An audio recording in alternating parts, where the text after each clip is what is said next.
Not that strict. I don't- Yeah. All right. I'm Do not. you want me to make some more while you start? I like reading? that. Like our I like- farmer meeting. Not so strict. You made everybody sign in? Not Steve. Not. The other Steve. Steve. Steve Payne. That's the. Kinghorn slash Beaver They'd project. have a cool house. So that's the phase one commercial. But it's been freaking Congratulations, Bob. That's never gonna be me. Can we see a picture? You can. Well, the former director. We need to plug I don't know in. about that. I don't know what happened. It's like, so, 9 days. No. There's nothing, it's all just. Really? Yeah, I'm gonna go with 2 hours. Yes. Yeah. I almost feel, I almost feel like, I almost need to. Oh, I thought you had a question for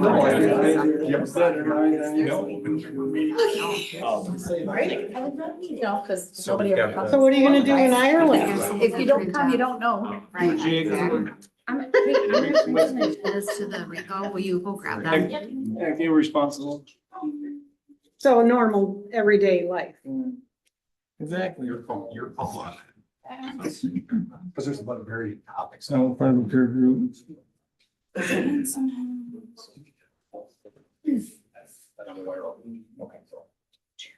Sounds good. Wow, what a minute.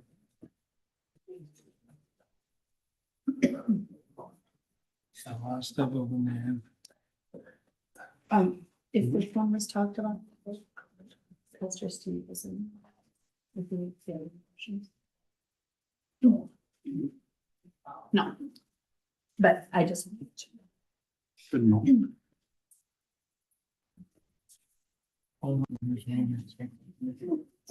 That's a broken phone. Usually sits down. Did it come up? No. Looks everything's going.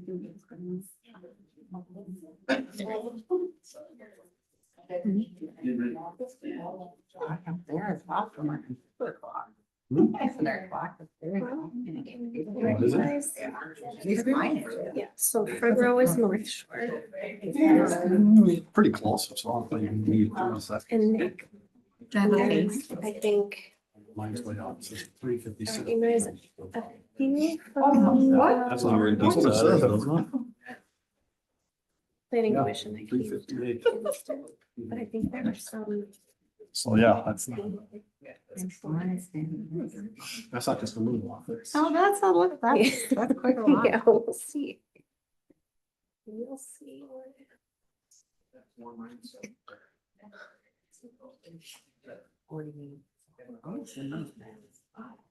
Chiropractic sent a long email to his Behind a big clock. And then it got- Count dollars, yeah. Well, they want to meet, have a meeting. It just seems like we're It's awkward. not on their Monday. No, it's not.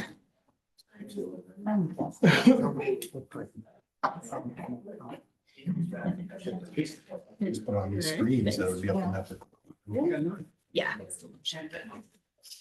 You want to meet again? Yeah. Is this the first time you've been in city? No, I was here in December. You gotta plug this into there. Those are just the adapters. This blue one. Yep.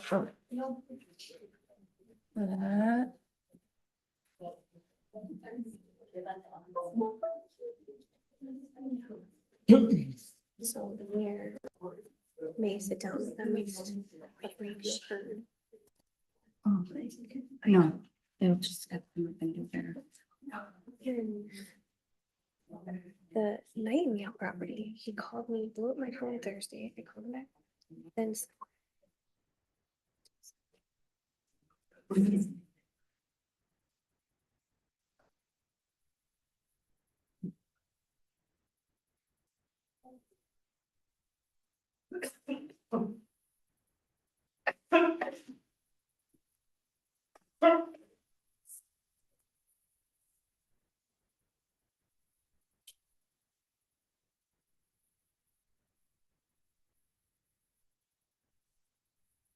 Gonna call to order the meeting on Monday, May 5th at 6 PM. Please rise for the Pledge of Allegiance. I pledge allegiance to the flag of the United States of America and to the republic for which it stands, one nation, under God, indivisible, with liberty and justice for all. Roll call, please, Jenny. Mayor Vogel, Here. Councilmembers Mulebauer, Here. Faunes. Here. Udvig. Here. Robinson. Here. Have a motion to approve the agenda tonight. I'll make that motion, Mr. Mayor. Motion by Councilman Mewbar. Do I have a second? I'll second, Mayor. Second by Councilman Can I ask a- Robinson. Can I ask a question? Sure. If I want to pull two items, just because I want to ask a question, do I have to do that now? before Nope. We approve it? or Nope, at that's the under next consent. step? That's at the next step. Okay. Under consent. Thank you. Correct. Thank you. All those in favor signify by saying aye. Aye. Pull the same sign. On to the consent agenda. Is there one you'd like to? I just had a question about letter K and L. Okay, we'll just pull those two temporarily. Anybody else, anyone that they'd like to pull and discuss separately? Hearing none, do I have a motion to accept under the consent agenda A through J and M through Q? I'll make that motion, Mr. Mayor. So moved by Councilman Udvig. Do I have a second? I'll second. Second by Councilman Mewbar. All those in favor signify by saying aye. Pull the same sign. On to consent agenda items K and L. Amy? I just had a question. So you're posting the position for fire prevention captain. Correct, as discussed at the work session. Yes, so the fire inspection portion of that position that it used to be, is that just being divvied up to other people? Or are we gonna see another captain position for fire inspections? We're not gonna change anything until we get through the application process, and then to our discussion at the work session, we'll reevaluate if we don't find somebody that meets that criteria.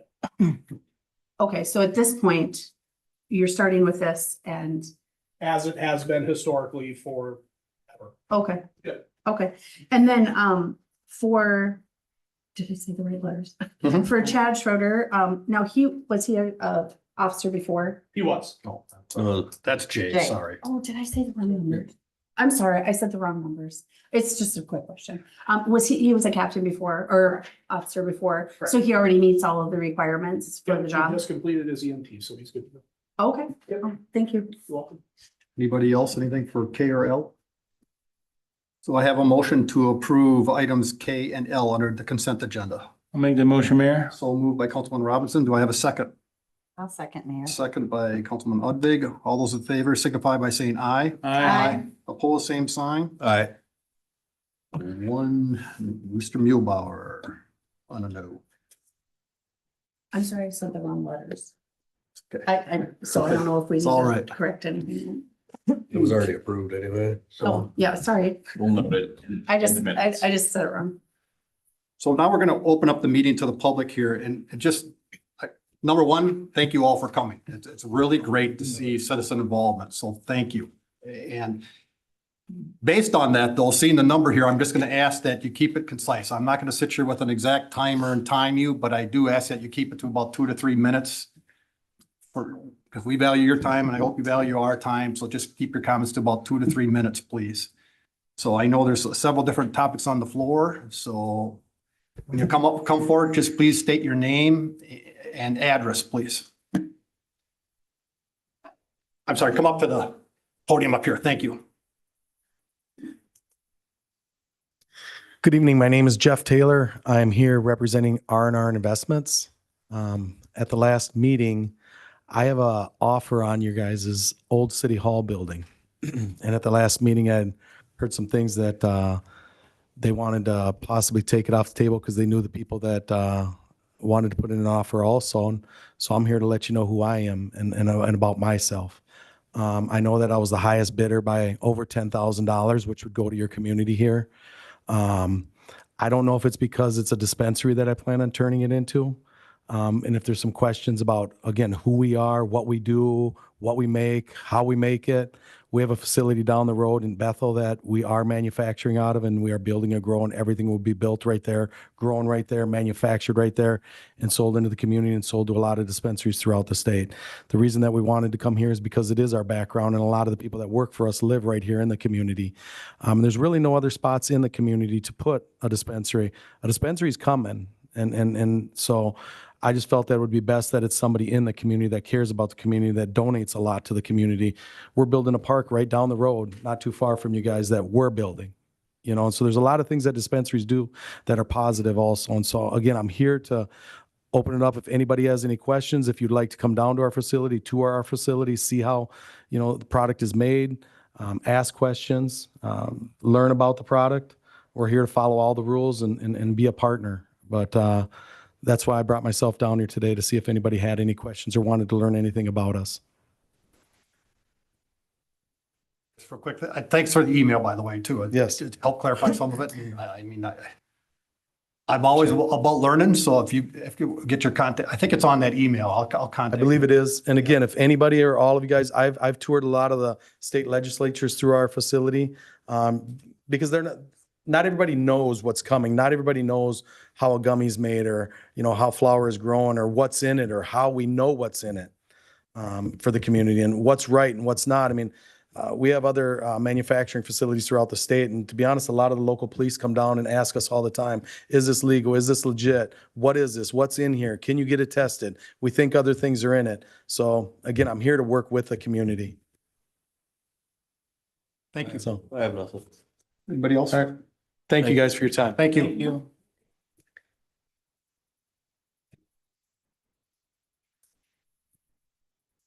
Thank you, Mayor. I'll be brief. I know you got a big room here, a lot of people that want to talk. My name is Derek Lynn. I'm with ACID, Anoka County Election Integrity Team. We've been up here before. Tonight, the reason I'm up here is I want to bring your attention to the poll pad agreements. We want to ask you guys for the opportunity to come back and talk a little more at length over the issue of these poll pad agreements. If you could look at that packet that Aaron just gave you. If you could open to the first page, please. These poll pad agreements were pushed out in 2018. This was a major change to our election system. This is something that the county should have voted on and you should have voted on. That's not what happened. Most of this was handled by staff. So that's one thing we want to talk about. If you could turn to the next page, please. There are some risks associated with using these poll pads, and we believe that that's not addressed in those agreements. So we want to talk more about that. And then if you could go to the next page. There's a lot of statutes relating to these poll pads, and that's something that we'd like to take a closer look at. 2 cities, Oak Grove and Ramsey, have already canceled their poll pad agreements. So you wouldn't be the first. Tomorrow night, we're in Columbus. They want to have a longer discussion over this, and that's what we're asking you guys to do. So our contact information is on there. Do you have any questions for me while I'm here? And you want to reach out after? I know you got a room full of people to talk about something else tonight, but. Anybody else? No? Not at the moment, but thank you. Yeah, just give us a call. I've got one quick one, Derek, and I was Sure. talking with Kate prior to the meeting about this. What I would really like to see, and I don't know if they're amicable to it, is I'd really just like to see, like, either a work session or even at a meeting, Yeah, have you here and somebody from the county here, okay. make dual presentations. Both sides, yeah. Correct. And that's ideally what I would really, I don't know if that's possible. We'll do it anytime. A lot of cities ask for that. A lot of times the county doesn't show up. I want to mention this thing too. They just had this vote on the poll pads. 2 commissioners voted against it. And Julie Brosted, who I believe is your commissioner, she didn't show up for that vote. She skipped it. So that went from 7-0 to we almost won that vote. And there's some other news coming down the pike too. So these poll pads are not real popular, but if you want to have us come in, we'll come in anytime you want. You tell us. So I know you got a room full of people here to talk about something else. I'm going to get out of your way. Any questions? Give me a call. Thank you. Derek. Thanks. One other point, we can't get up here a lot because our meetings are on Monday. Aaron represents us. So he'll be up here and he'll speak for us. Thanks for your time. Thank you. Thank you.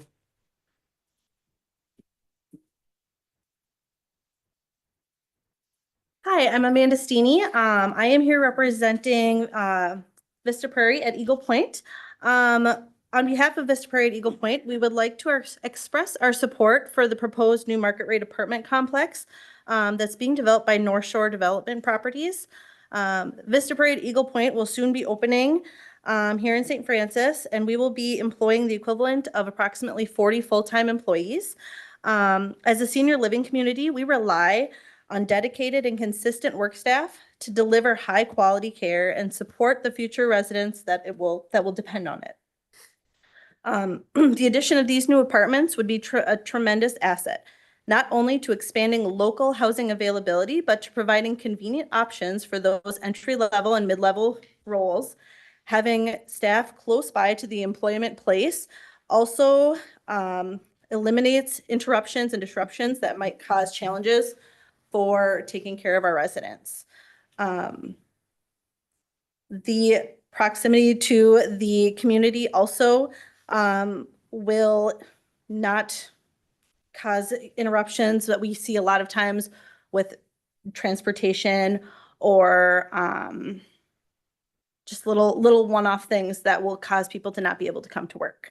So we respectfully ask that the city council consider the positive ripple effects that this development could have on the community, not only in workforce, but in the quality of support for the older residents here in St. Francis that are choosing Vista Prairie.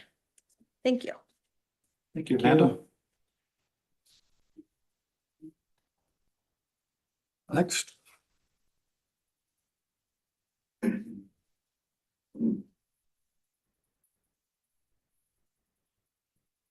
I gotta state my address and everything. Please. Michael Powell, 23045 Ambassador Boulevard, Northwest. These apartments, I mean, we're hearing a lot about it, and this has been discussed for 2 years and nobody's done a traffic assessment. Anybody that's driven on Bridge Street or Ambassador knows how busy it is already. I would challenge anybody that thinks it's a good idea. I'll hook up my truck to my camper and you can put your family in my truck and try to back into my driveway. It's that dangerous already. And we have our EMS right here. And I don't know how it's going to be crossing the bridge if something happens. And people that don't think that's real, go to Monticello and look at what happens there around 4 o'clock in the afternoon. They can't cross the bridge because there's so much congestion. They have 4 lanes over the bridge. We have 1. We already got the schools, 3 schools right in this area. The bus station. What happens when a kid runs across the street when they're running late for middle school and gets hit because there's so much traffic? Are we going to blame the county because it's a county road? Are we going to blame the board because you guys said that this building could be put here? The people that do think this is a good idea don't live on any road that's affected by this. We've already got the senior living where 80% of that is independent living. Only 25 units are for memory care, so they won't have cars. But the employees that lady was just talking about will be taking that spot for those people for vehicles. I'm all for growth of the city. When I moved here, only a fool would think it's not going to get bigger. But we've already got the senior living apartments going up. We've got 120 apartments going in my backyard that you guys want. And then we got more with Casey's with all this stuff congested in one there. I'm willing to sacrifice for my community, but how much do we have to sacrifice when it's a whole community? Shouldn't the rest of the community sacrifice in their area, their backyard? I know that there was going to be homes built back there, and we were told that there were going to be homes. Now we're hearing that there's apartments going in there. How many apartments do we have to have before we were told we've done enough in our sacrifice for the community? Yeah, I think it should be for everybody. I mean, I already got to listen at 5 a.m, the garbage cans getting emptied at the school. I've never been here to complain about it. I knew the school was there when I moved there. Now with all those apartments, am I going to have to hear those at 4 or 5 in the morning on the other side of my house? There's just, they took down all natural barriers.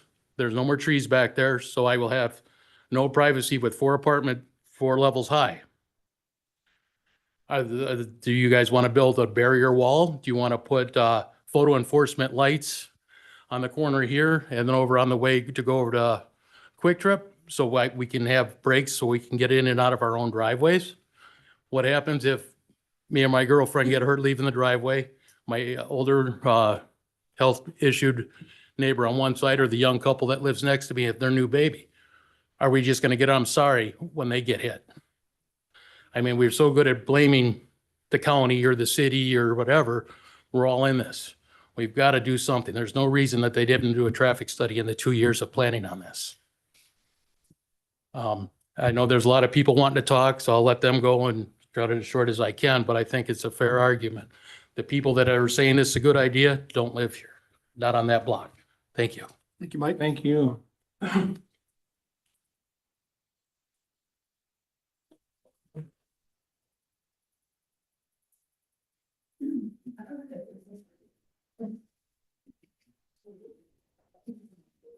Mike Roger, 2770 232nd Lane. Thank you, Mayor and Council. I truly appreciate everything you do and city staff. You guys do an outstanding job. I absolutely admire your guys' passion over this. But as a whole, we have to look at this as the big picture of it. Never in the history of this city has we've had one project come into this town and cough up $960,000 in whack and sack charges. That's almost $1 million, folks. Now, if we throw in the permit fees and everything else, this is going to put the city in a pretty good position for future issues that come up. And I hate to say this, we can't go on the emotions of some. Yes, when I built up here 25 years ago, I didn't think there was anything being built next to me either. It's just the fact of life. We can't leave that lot sitting empty. If nothing goes in there right now, it ain't gonna happen for quite some time, which means city staff is back taking care of that lot. Who knows what's gonna happen when there's nothing there? You know, when something's vacant, it always brings trouble. So with that in mind, look at the whole picture. Keep in mind that it's not, and I'm sorry, folks, it's just not a select few. If in fact, I know, Kevin, you don't like this, but in fact, it doesn't go through and we raise the water rates, it's going to be more than $10 that gentleman talked about. We're looking at raising taxes in the city, or water rates. The school district ain't going to swallow that 25%. We know that. That's going to come back to us and everybody in Oak Grove, everybody that's on well and septic. Bob King ain't going to swallow that. Do you think that they're going to still wash your hair over at the cost cutters for the same price when they got to pay 25% more for it? I don't think so. So we have to take that whole picture together and consider that. You know, finding $1 million lottery ticket on the ground isn't such a bad deal. Thanks for your time. Thanks, Mike.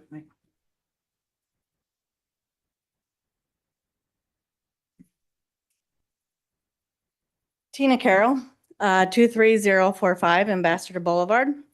Mike, I appreciate everyone has an opinion. I do. But the problem is that you don't live on Bridge. You do not live on Ambassador. So you don't understand that is, like Mike said before, it is a very, very dangerous road.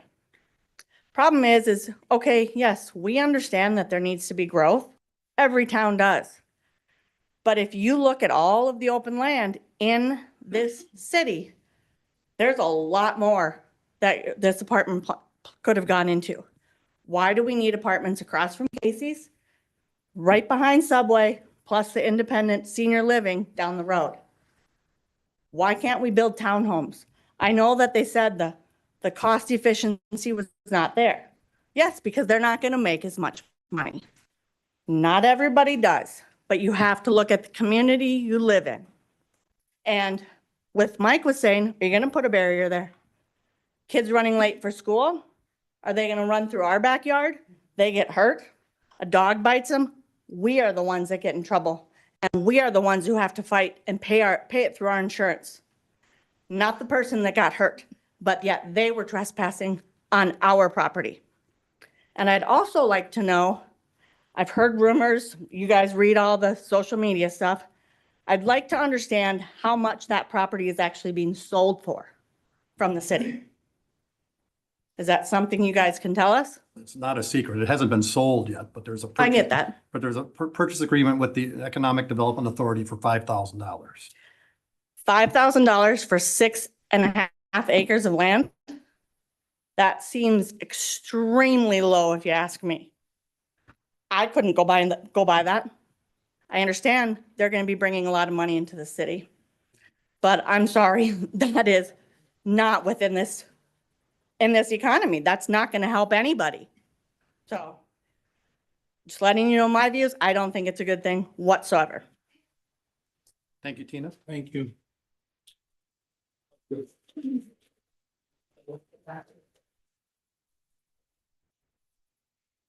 Good evening, Amy Barish, Benning, sorry, 2 different last names, 22983 Kiowa Street Northwest. I'm here about the apartment complex as well. It is concerning to me. I had heard rumor that that property was being sold to this individual or that it's under contract for $5,000. I'm speechless at this. Who was given the opportunity? Why didn't it get opened up as an open sale? If it was $5,000, I'm sure every single one of those neighbors that it affects in their backyard would have scooped that land up, no problem.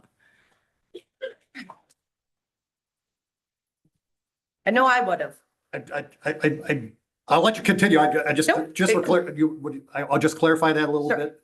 And I may defer to Kate or whatever else, but the EDA, when they sell land, the reason it goes through the EDA is Can you speak up a little bit? you bet, sorry. Thank you. The reason it goes through the EDA is when a developer the city wants it to be developed. It was, let's just call it the old abandoned property, so to speak, that the city wants to develop. And so they sell it to a developer. I'm not saying I'm in agreement with what the price was either, but they sell it to the developer. And the developer has to follow through with what the plan is. So it's not like a normal sale where if you sell it to somebody, a citizen, they can do whatever they want. They could turn around and sell it to somebody else the next Sure. day. The developer has to follow the plan as submitted and do it in a time manner. Am I correct on that, Kate? I don't know if there's. Mayor and Council, you are correct. There are stipulations where it has to have substantial completion by certain deadlines. Mhm. Otherwise, the EDA can retract the property, but it can't be sold for purposes of sitting vacant. It can't be sold for purposes of non-development. Okay, thank you for that clarification. Sorry to interrupt. I just No, wanted. no, I appreciate it because I'm scratching my head going, how in the world do we try to offload a property of what I look at as high value? It's 6.5 acres of land. There is the concerns of traffic. I am not one that's up here saying, oh my God, we can't build an apartment because there's going to be crime coming into our town. I don't feel that way.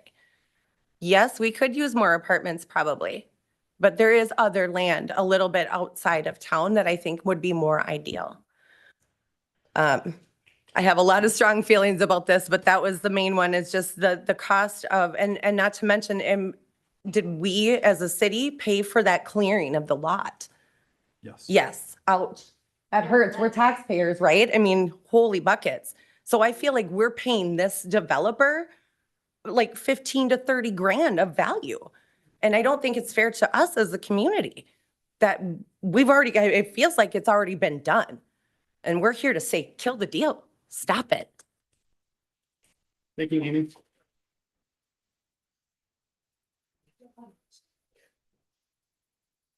Hi, my name is Sandra Shear. My address is 22957 Northwest Rum River Boulevard. I live right over here. I just want to know, there's a couple different questions I have. Who's going to eat the additional costs as far as sewer and water? It would actually benefit you because you'd have more users on the system and they would pay the sack and whack. The developer has to pay to put those things in. Okay. Well, since the town has so much money, because I see we have a new copper roof on Woodbury Park there, and plus we have a beautiful city hall here, why don't we buy it? And why don't we put up some pickleball courts like that guy said he was going to do, put up a pickleball court and another dog park? You know, I mean, why don't we utilize this property? Because the town, evidently, we've got lots of money. You know, I have never seen, besides Wyzetta or whatever, a copper roof, you know, in a town this size. Really? Come on, you guys, let's step up to the plate and just kind of start being smart. This is just ridiculous. The traffic after school, in and in the morning and everything is atrocious. It's so bad now. And you're adding more places. This guy must have thought we were idiots in this town to even say yes to this. So let's smart up and say no. And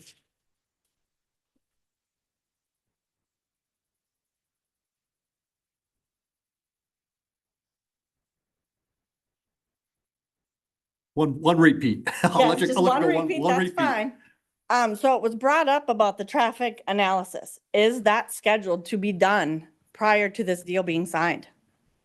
Okay, Mayor and council, the county will be the determining factor if they require an analysis. They could turn around and just require a turn lane, but that would be a request that will come out of the next steps of the application with the developer once they propose a full set of plans, then the county will review it, and in 30 days, they could ask for a traffic study or a traffic control.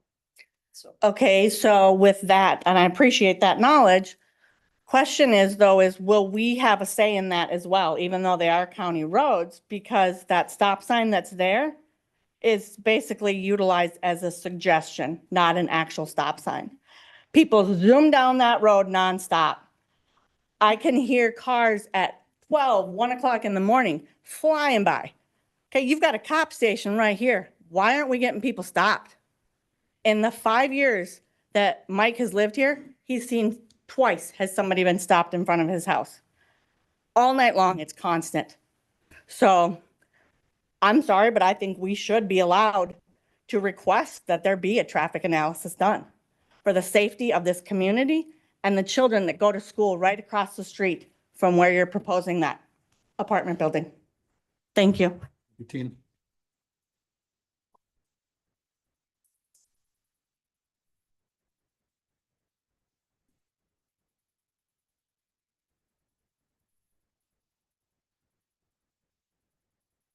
Hello. I'm Stacy Yerk and I live at 3845 226th Avenue. Sorry, I'm very nervous. I voted for you, Mark. Wanted some change. I know Sarah. So I've lived out here for 55 years. The reason I live here is because I like the small town feel.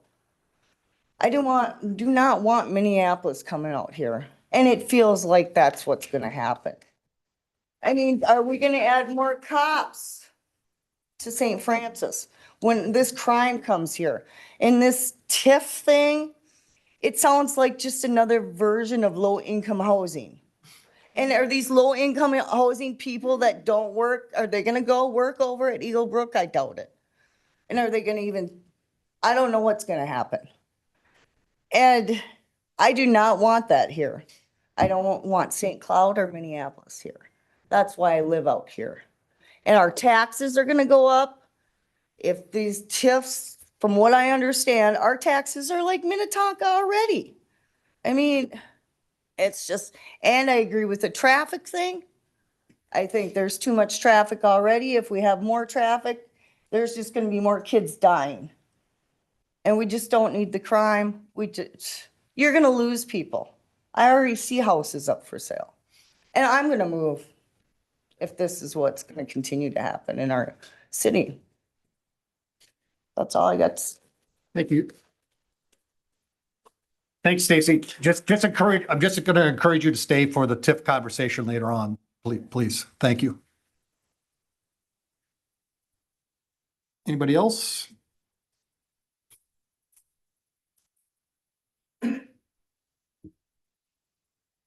My name is Chris Lickshido. The address is 23843 Germanium Street in St. Francis. And I really just want to offer a different perspective, I think, on what low-income housing means to my family anyway. I have a special needs daughter. She's high functioning and lives in an apartment, but needs daily supports. I'm over there almost every day. So I drive this path that we're talking about every single day, 2-3 times a day sometimes. But just to let you know, I mean, the apartment that that Nico lives in right now is being sold, and it's a subsidized apartment. And at this time, there's only one other subsidized apartment in St. Francis, and it has about a 3-year waiting list right now to get into that. And so I know there's a lot of concern and questions about who's going to be moving into, a low-income housing. And to me, that's my kid, the one that I need to support on a daily basis. And if she needs to move someplace else further away, that support system gets broken.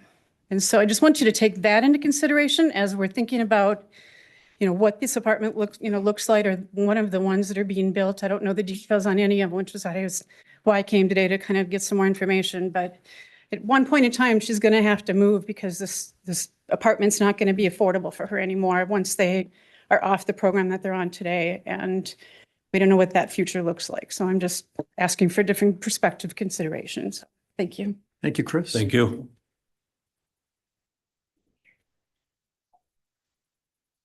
Anybody else?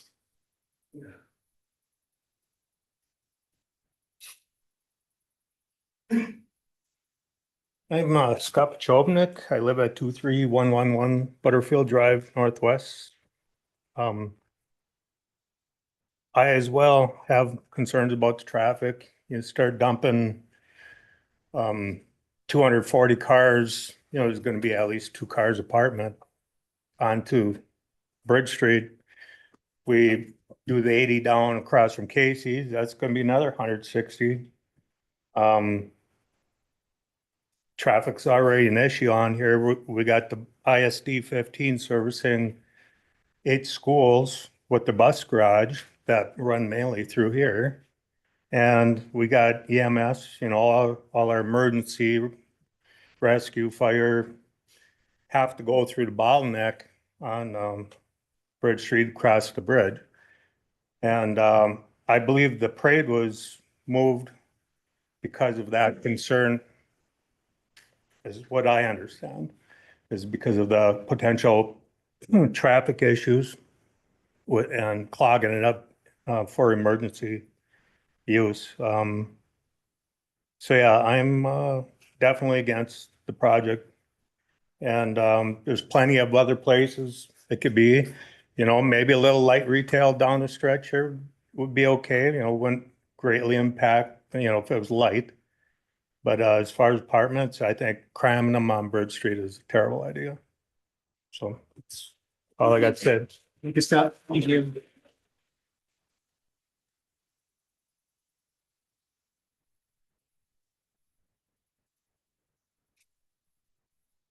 Hi, my name is Danielle Ackerman. My address is 23048 Butterfield Drive, Northwest, St. Francis. So I live right on the street where the trees were torn down. And one of my first concerns, because it kind of seems like it's decided, I feel like it's already decided if the plan for the $5,000. Anyway, well, the pond, they're going to put a pond right behind my yard, according to what they're saying. And I have 4 small children, and I watch my nieces and nephews all the time. I'm very concerned about the safety of my children with the pond if this does go through. And I'm hoping it doesn't, because already to me, the traffic is very bad. I take walks with my kids all the time down to Run River. I bike all the time around the community, and the community life here is so beautiful. Like, that attracted us here. I would live here forever just because of that small town feel. But now, because you guys took down the entire forest behind us, I really don't feel like we will even be able to get a good resale value for our home. And that's just with the trees gone. Now you put an apartment there. So now already, like, it's going to be hard to, relocate somewhere else because of the trees being gone and the apartment eventually maybe going in there. And then with the apartment, they're saying that that's going to be a lot of job opportunities for people for the senior center. I've worked at senior centers, and people come from all over to work at a place. I don't think that's a reason to make an apartment at that location. I think that people have said many times, there are other places in this community right there if they do a traffic assessment, they will know that it is not safe and we will see more accidents and our children will be in danger. And I really don't feel that this area will be safe any longer. That's all I have. Thank you, Danielle.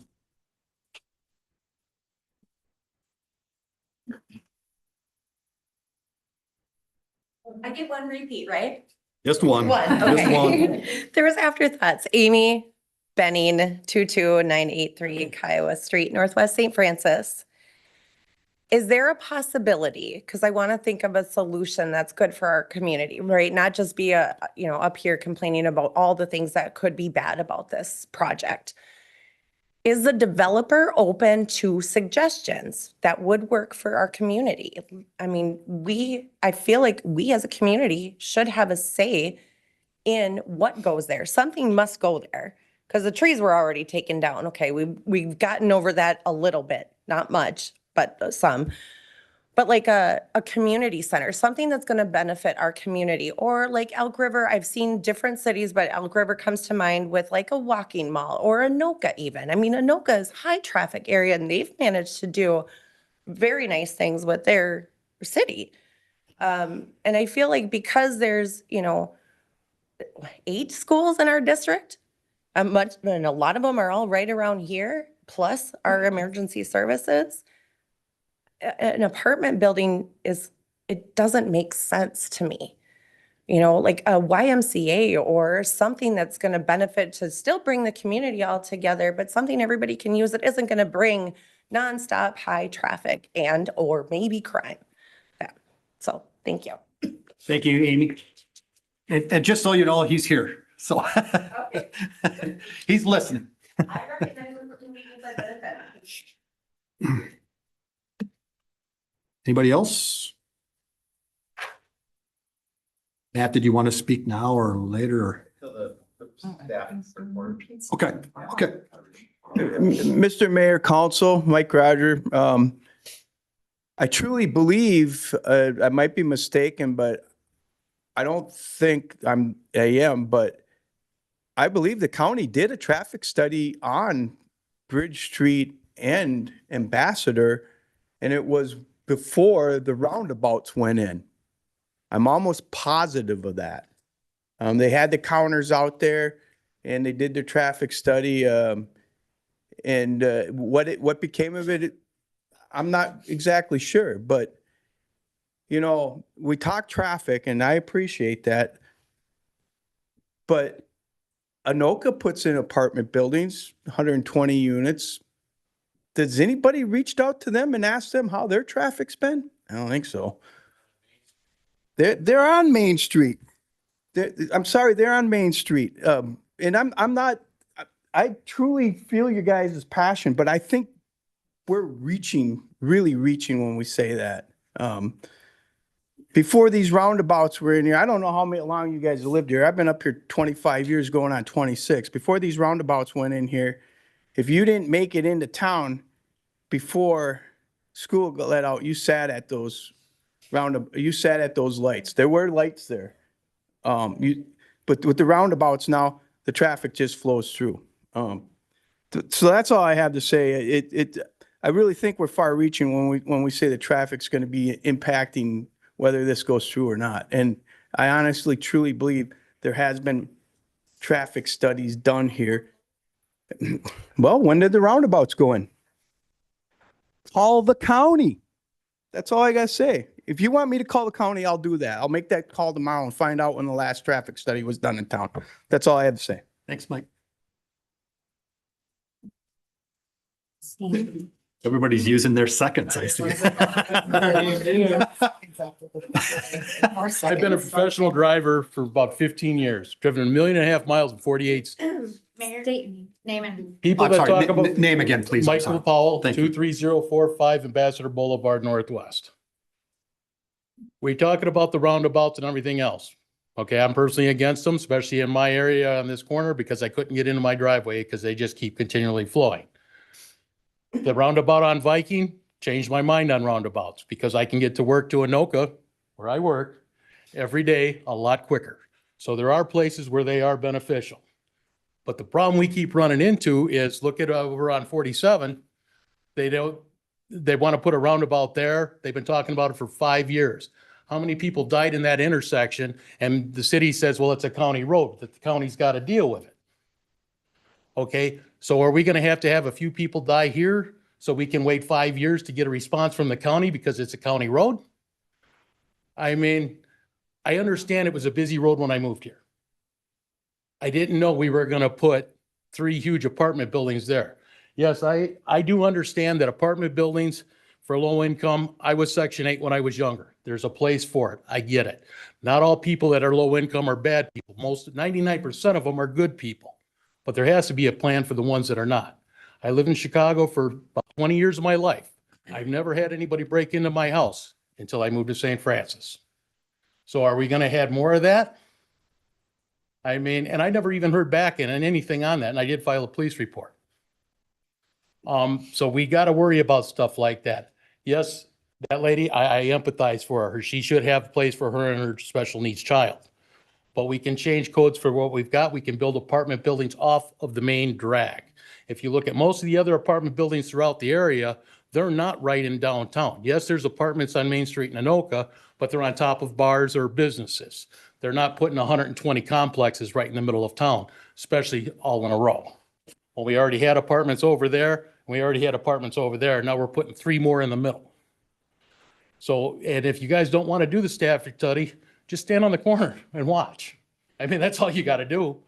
I mean, that's all I want to say. I mean, it's easy to say, well, put a roundabout in there. If you put a roundabout in there, nobody stops at that stop sign anyway. Am I wrong? I mean, so I mean, that's not it. The only way you're going to get it to where we can get in and out of our driveways, put a 414 red light in there so there's a break so we can get in and out of there. And then you got to put crosswalks and you've got to put guards and put barriers so kids don't want to go. Yeah, I'm not against apartment buildings. We can put them in other places. Thank you. Thank you, Mike. Thank you.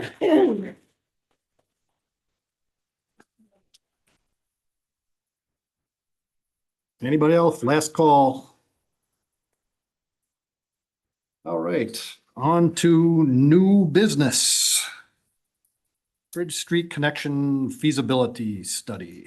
Kate? Mayor and Council, I'll take this one in Paul's absence. So back on March 19th, Councilmember Faunus, Mayor Vogel, Public Works Director, and myself met with the school district to talk about another conversation with the extension of Bridge Street to Highway 47. This is a study that was originally completed back in 2005. It brings a road parkway style design from the 3-way intersection in front of the building here all the way to Highway 47. Back in 2005, they created 3 concepts, but they were high view concepts. With the school district, there's interest in having this discussion again and updating this feasibility study. We received 2 quotes, one for $25,000 from Hawkinson Anderson and the other $35,000 from SEH. At this point, we would need to know from council, do you want to move forward with the feasibility study? And if so, we would bring our next step, we would bring forward to get an agreement put in place. It looks like these are just proposals. And then we would outline the scope of work and start moving on that after a council approval. But this is just that initial conversation. Do we want to move forward with having them put a detailed scope and an agreement in place? Staff is recommending Hawkinson Anderson as the lower of the 2 costs. I'm happy to answer any question. Okay. Anybody want to start? I will, Mayor. Go ahead, Kevin. I guess I'd like to know during the conversations, where would the bus barn go? Or did they have any ideas or thoughts on process on where the bus? I mean, the feasibility study is fine, but again, uprooting that entire complex over there, which makes no matter to me, where would it go? Yep, so Mayor Council, we did have that conversation. We talked about a few different options they have been or had in the past and kind of have been looking at places with that. There were a couple ideas that were even discussed pretty in detail with our last CD director. But I think at this point, it's really trying to get the bigger picture because even if the bus garage is moved, there's still questions on that parking. So this would be the first attempt of, with the assumption the bus garage moves, how does that street fall from point A to point B because there's also some challenges with the wetlands, the school parking, the movement of children. So there's a lot of moving pieces that this study would have to process. Okay, and then the second question of the 25,000, is the school sharing any of that burden? Mayor and council at this time, no. Have they offered to or want to partake in any of it or? I guess we really didn't have that conversation with them. This is kind of the first step as to what that cost actually was. We are scheduled to meet with them again. I think we were talking about maybe May or June. Once we get through kind of this initial, do we want to move forward? So if we agree to this now, the school's gonna just sit back and say, okay, they got it, and their hands are in their pockets. You know, so that was my concern. I can see why it's needed, and it's been odd since the day it was conceived, but the 25 grand comes out of the street fund, Darcy, is that what it was? All right. I'll hold my judgment until I hear the rest. Thank you. Can I add? Sure. I was at that meeting too, and I felt that the school district was on board with looking at this, looking at all options. And I felt that they knew that they would be benefiting as well. And so I don't think it would be wrong to ask them to share some of the costs. They definitely didn't say no, we won't share the costs. So. Well, the way it's written now, though, if we approved it tonight, it would be. I understand that. So, but I felt that they were interested in the project, or at least talking about how the project would move forward. And, we're interested in ideas as well. So I felt like they were moving along with how we were moving along as well. I know that doesn't mean anything for here, but I don't know what your take was. No, I mean, it's a great question. And I thinking right now, And nothing against the school, and I know Yeah. their budgets aren't bulging with, cash either, but I was just curious. no, because I think you make a good point where if everybody's got a Stake in it. stake in the game, and even if it's not shared equally 50-50, at least you got a stake in the game. So I mean, I'm perfectly comfortable just hitting hold on this and bringing it back next meeting after approaching the school district and seeing what they have to say. If I don't know how you guys feel about that, but My question would be, then are we deciding if they say they don't want to share that cost, then are we just gonna eat it? We have. Excuse me. Well, you have St. options tonight St. too. Francis has a historic history of, we end up in these. Holding the check. Holding the check. I mean, it happened to us with Oak Grove time and time again. It seems like we keep having to foot that bill. And I don't know. I hope that the school would be willing to cough up and help us a little bit, but I'm not real positive that we're gonna see that. And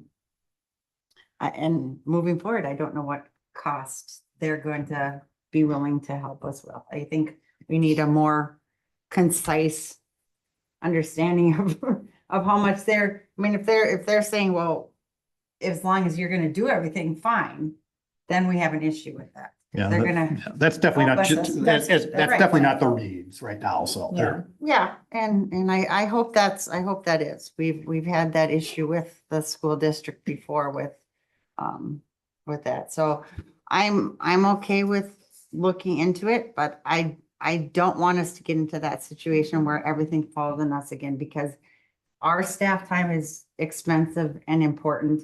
And if we're gonna be using all of our staff, they're gonna have to pay for it. I don't want us to see us foot this bill when it's gonna benefit them as well. It just, yeah, I think it bears further discussion, but just, I mean, there's definitely many different scenarios that could take place here. If we came to some sort of agreement, maybe with some of these costs we eat up front, but if they have to pay the whole cost of the bus garage, you know what I'm saying? So there's definitely options. I don't know what those are until we have further discussion on it. So maybe it is premature right now tonight to agree. I'm okay. Don't ask, you don't get. I'm okay pausing and asking and having the further discussion. Like I say, even if it's not initially upfront right now, if down the road, we could have some sort of agreement. It's just hard with that because how much do we take up front and pay for? And it might not go through. I don't want to watch us put money into things that, I mean, I'm not saying it's not going to happen. I would love to see it happen. It's been talked about since I've moved here. I don't think we want to put, I mean, we're watching money. The taxpayers want us to watch money.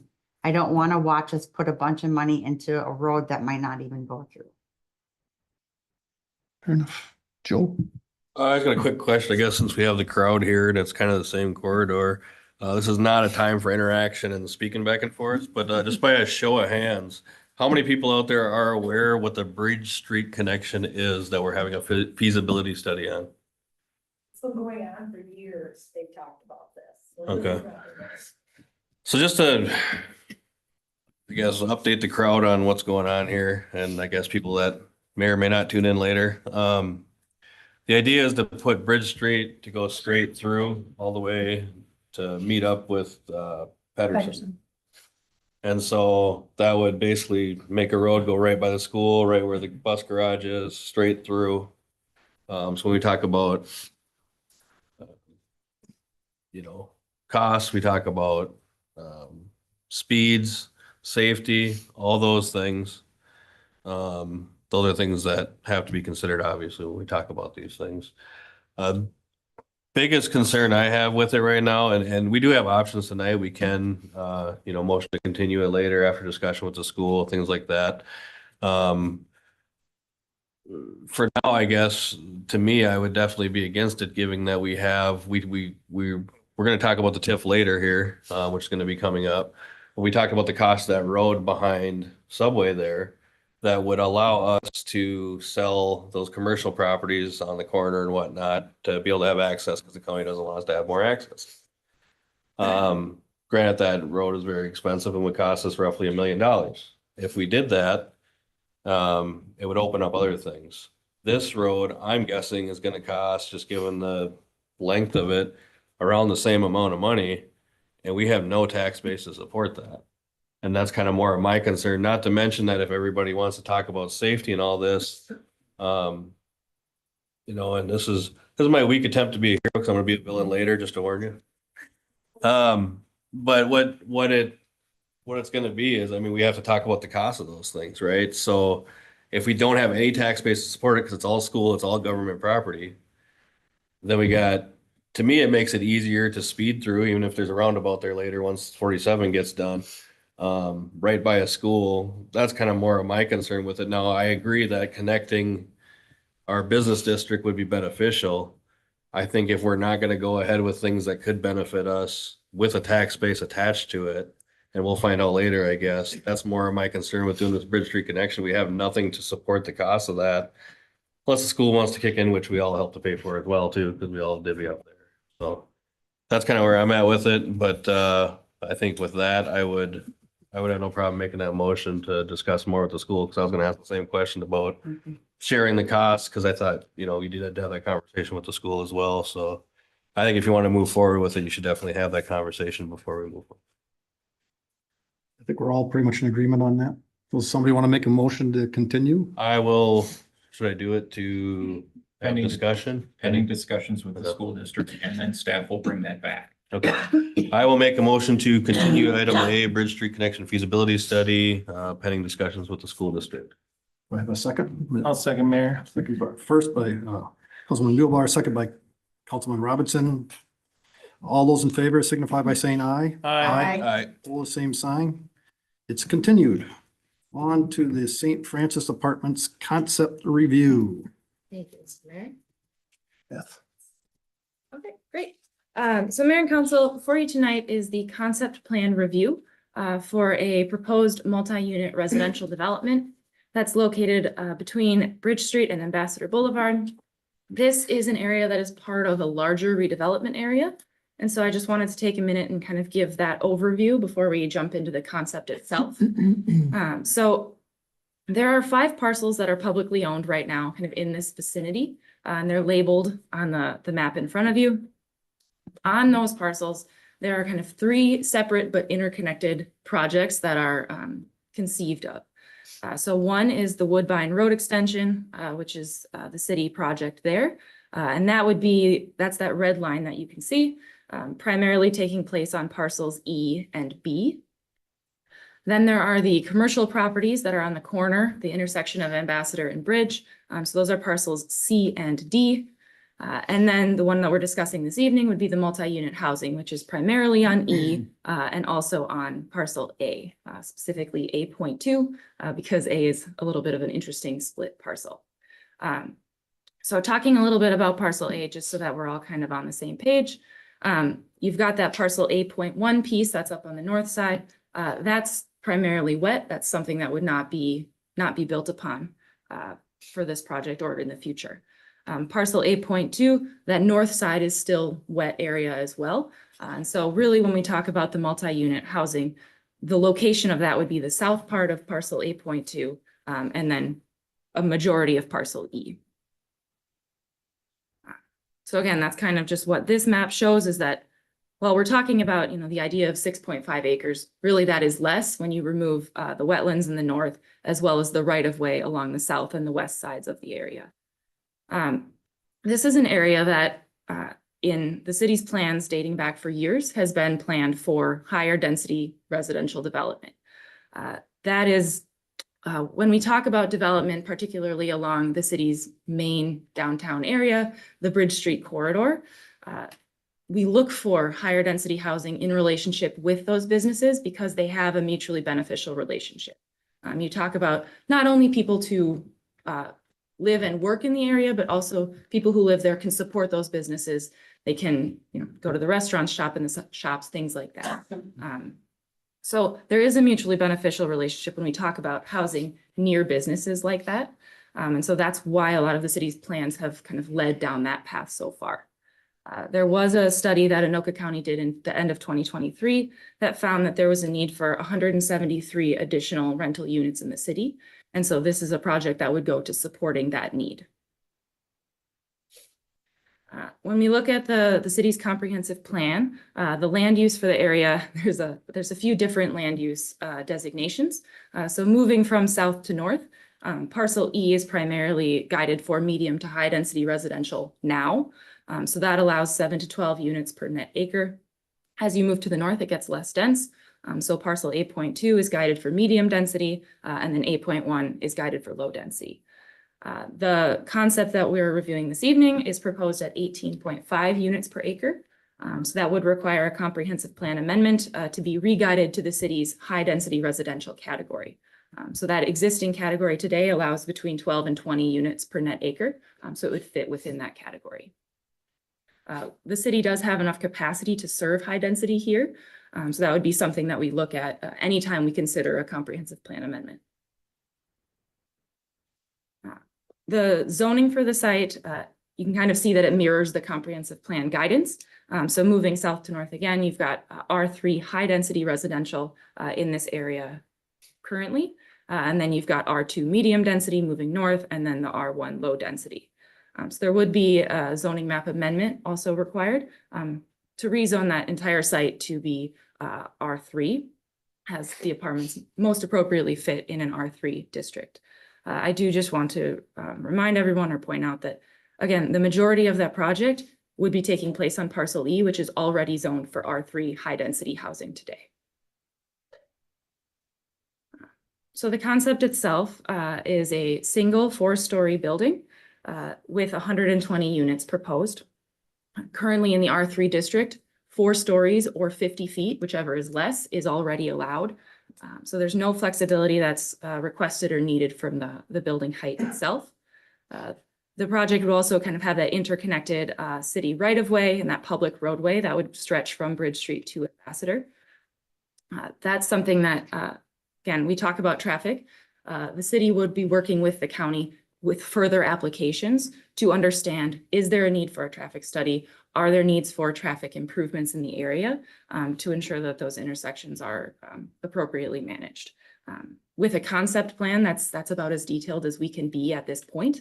Obviously, we'd all be looking into it further down the line. The proposed road also would allow the removal of access points that currently empty onto Ambassador in the future. So as you take off access points on the high velocity or the high traffic roads, that the idea is that makes it safer. Having more access points on the slower local road is really the ideal that the county looks for, as well as the city. So we talk about, there are some areas of this concept that may need some flexibility from the city code that can look at, or that can be addressed in a number of ways. The concept itself could be changed to meet city code. There could be variance requests, or we could look at a plan unit development for the area. Again, as a concept plan, we're just trying to flag areas that may currently not meet codes that we understand, so that further applications down the line, we would understand that areas need to be addressed, or different elements. So one of those elements is minimum lot area. Right now, for any type of apartment building, there is 2,000 square feet of lot area that's required per unit. So that's roughly about 5.5 acres that would be required for 120 units. So that calculation is done by removing any public right-of-way. And so again, as a concept plan, we don't have the hard numbers quite yet, but we did flag that as an area that we may be close to that number. And so we'd want to look further into those calculations to either make sure that the proposal is meeting the requirement or addressing if there's a need for flexibility there. The other element that we flagged was parking. So right now there are both surface stalls as well as enclosed parking proposed. There's enclosed ground level parking proposed as kind of first story throughout the building.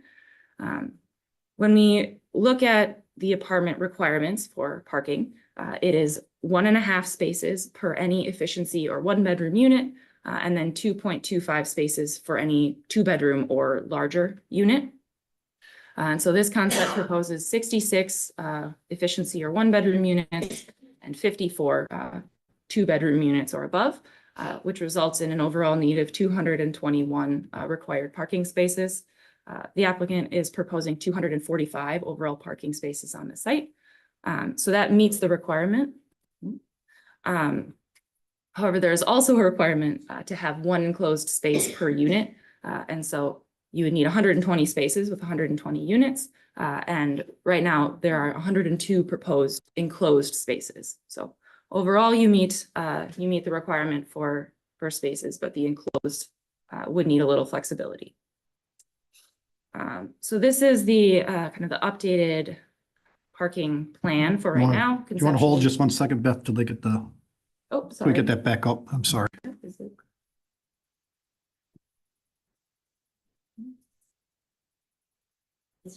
Beth, is your cord still tight? I haven't changed it. Okay. I can unplug it and try again.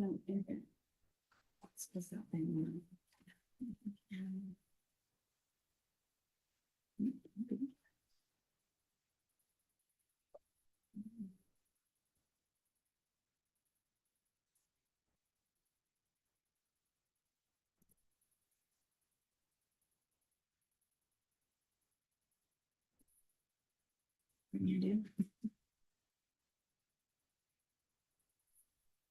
Okay. So that's showing my screen, but it's not the right one.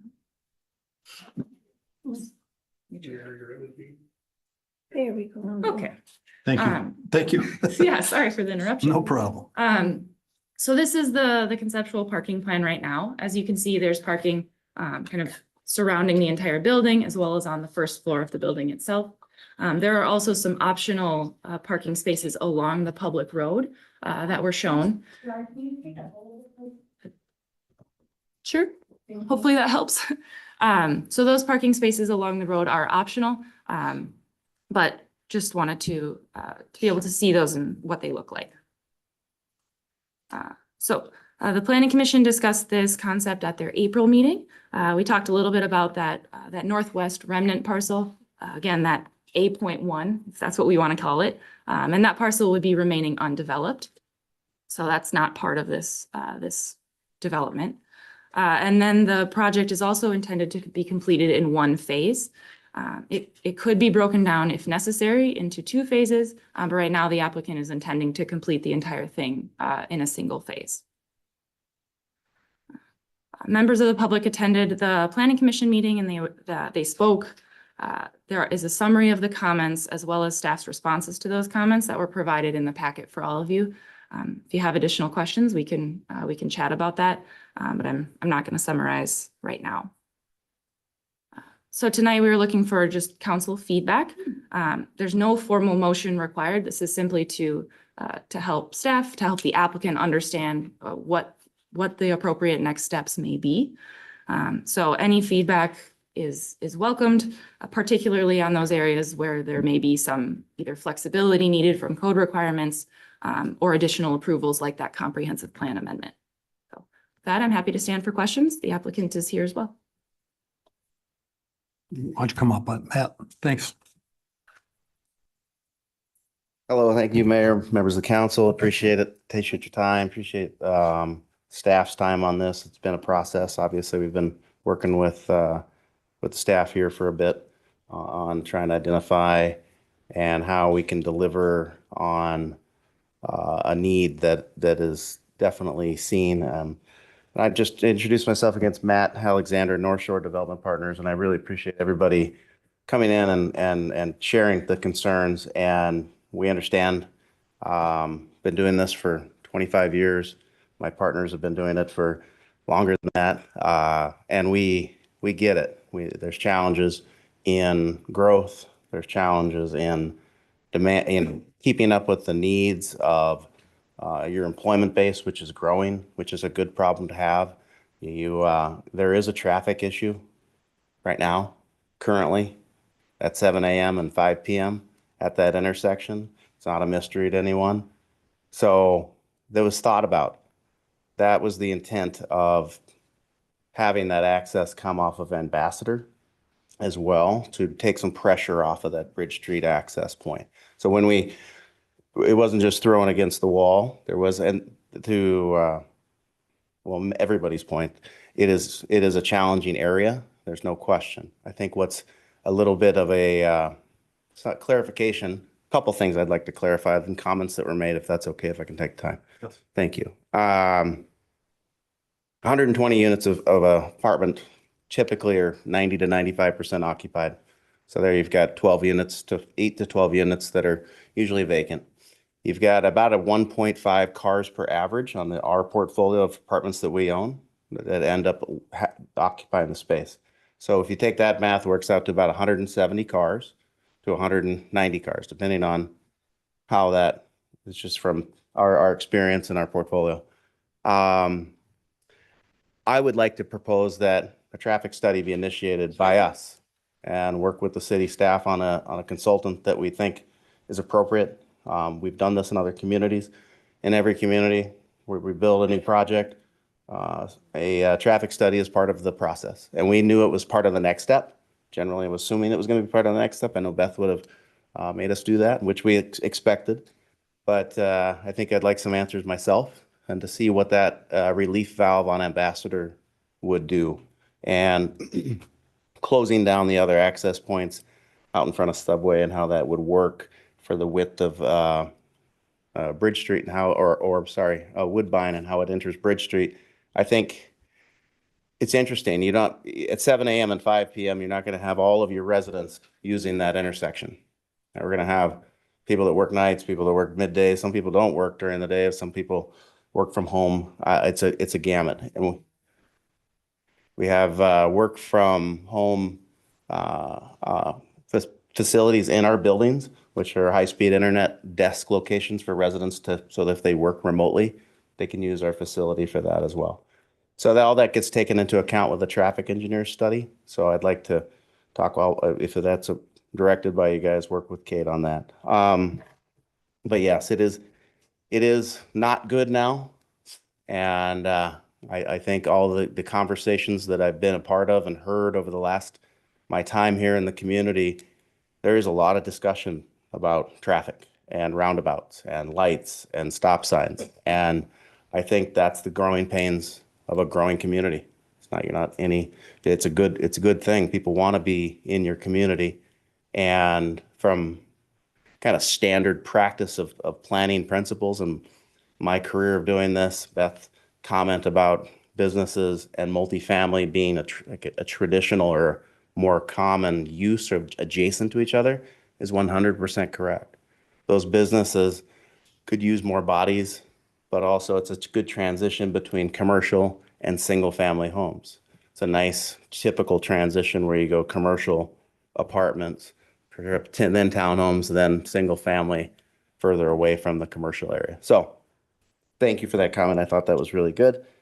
A lot of comments about Section 8.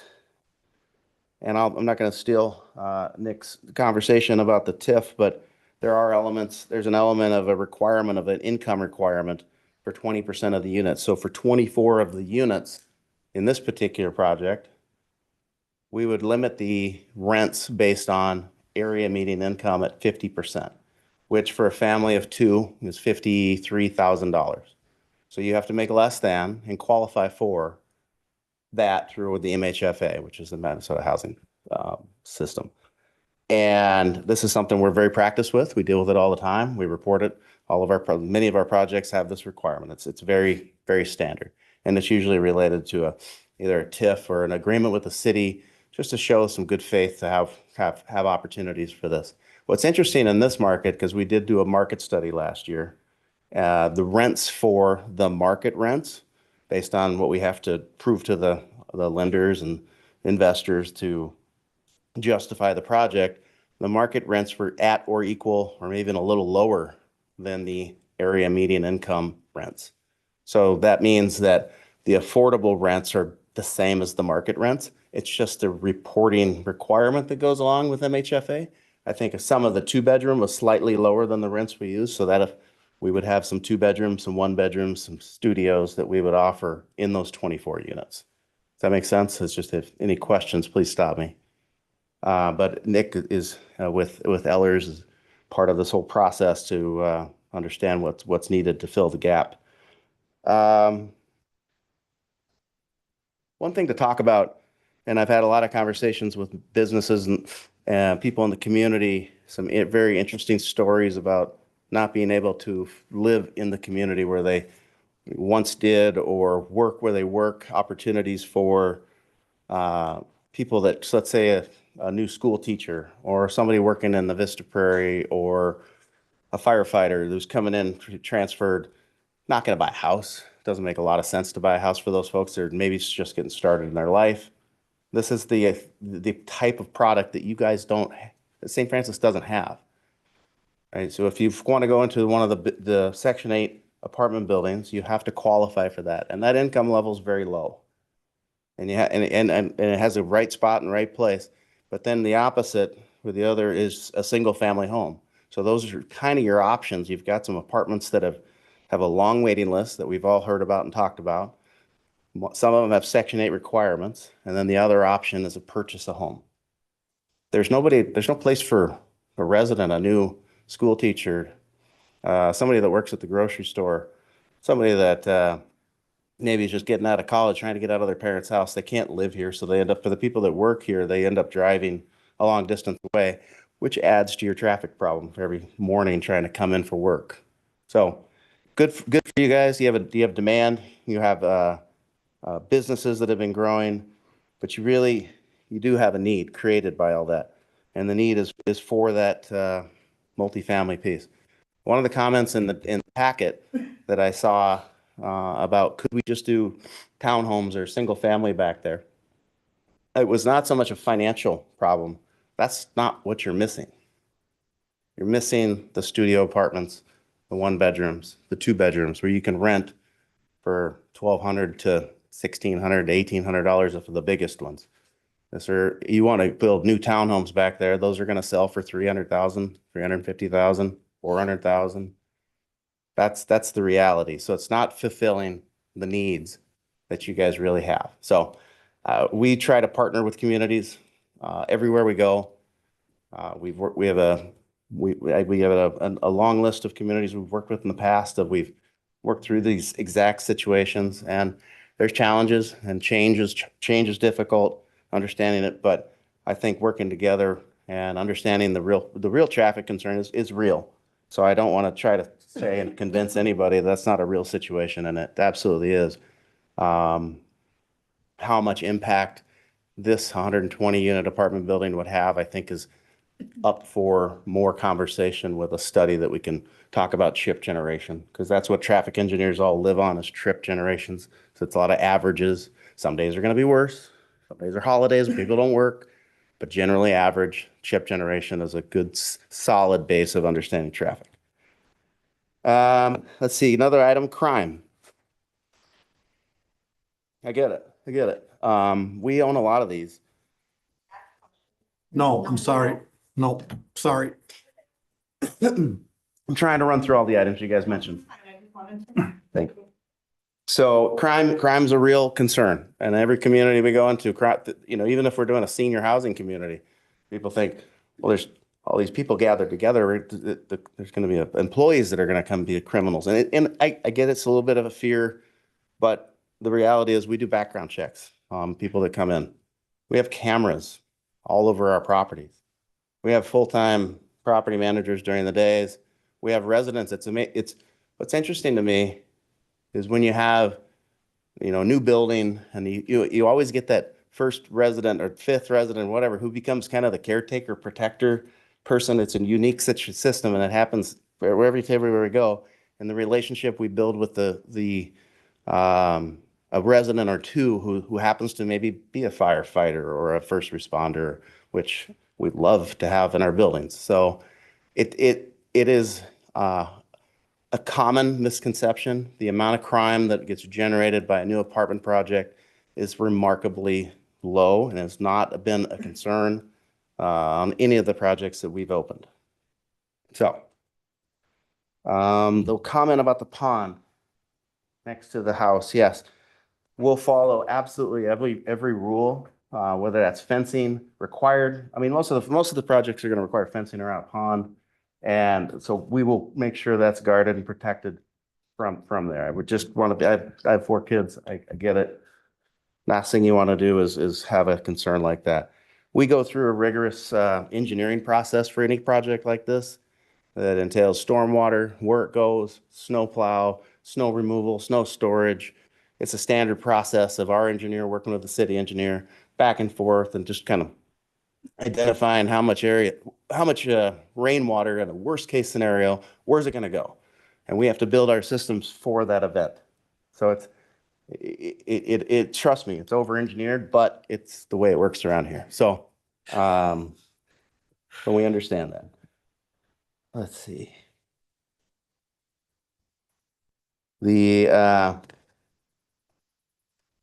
I think that is it for my presentation of going through. The one comment I think on that excess land on the north, that 8.1, the idea was to give that back to the city at the end, because it's better to be kept as a city property because the amount of wetlands on it and impact on our site. So that's all I have. I'm open to questions. Thank you, Matt. And just to the community real quick, just so there is one more meeting open to the public, and I don't know if Matt, are you able to stick around to after the meeting if people have further questions? Absolutely. Matt's very generous with his time, and I appreciate Happy to his. talk to anyone. Yeah. So either on our meeting open to the public, which is just you kind of addressing us again, we really don't have a discussion, but otherwise I just talk to Matt afterwards or Beth or whoever. So thanks. So questions for Matt? Any? Go ahead. Nothing right now. Sir. Joe? I don't really have any questions. I have some information, but I don't know if I should do that here or if I should wait till the TIF discussions. I don't know if it really matters, to be honest with you. But the crime stats, I did ask Todd for crime data on our current apartments and our 3 largest complexes that we do have, one on Poppy, one on Cary, and one on DeGardner. The calls for service over the last 3 years, a majority of calls, I have a lot of data, but I'm not going to go through all of it.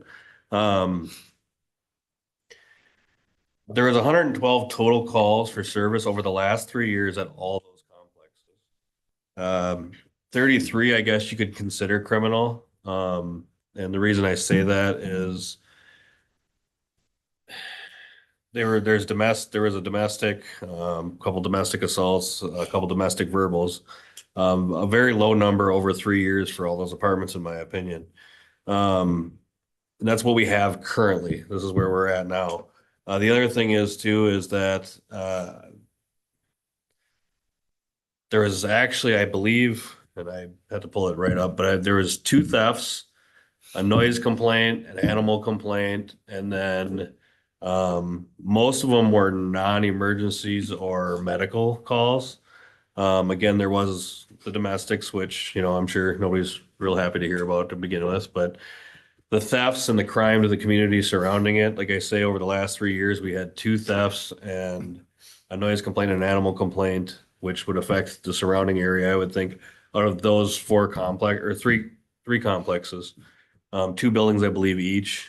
So just a heads up on that a lot of that crime concern for what we already have is not a huge issue for what we already have right now. So that's the information I have, but I have no questions for you. Thank you.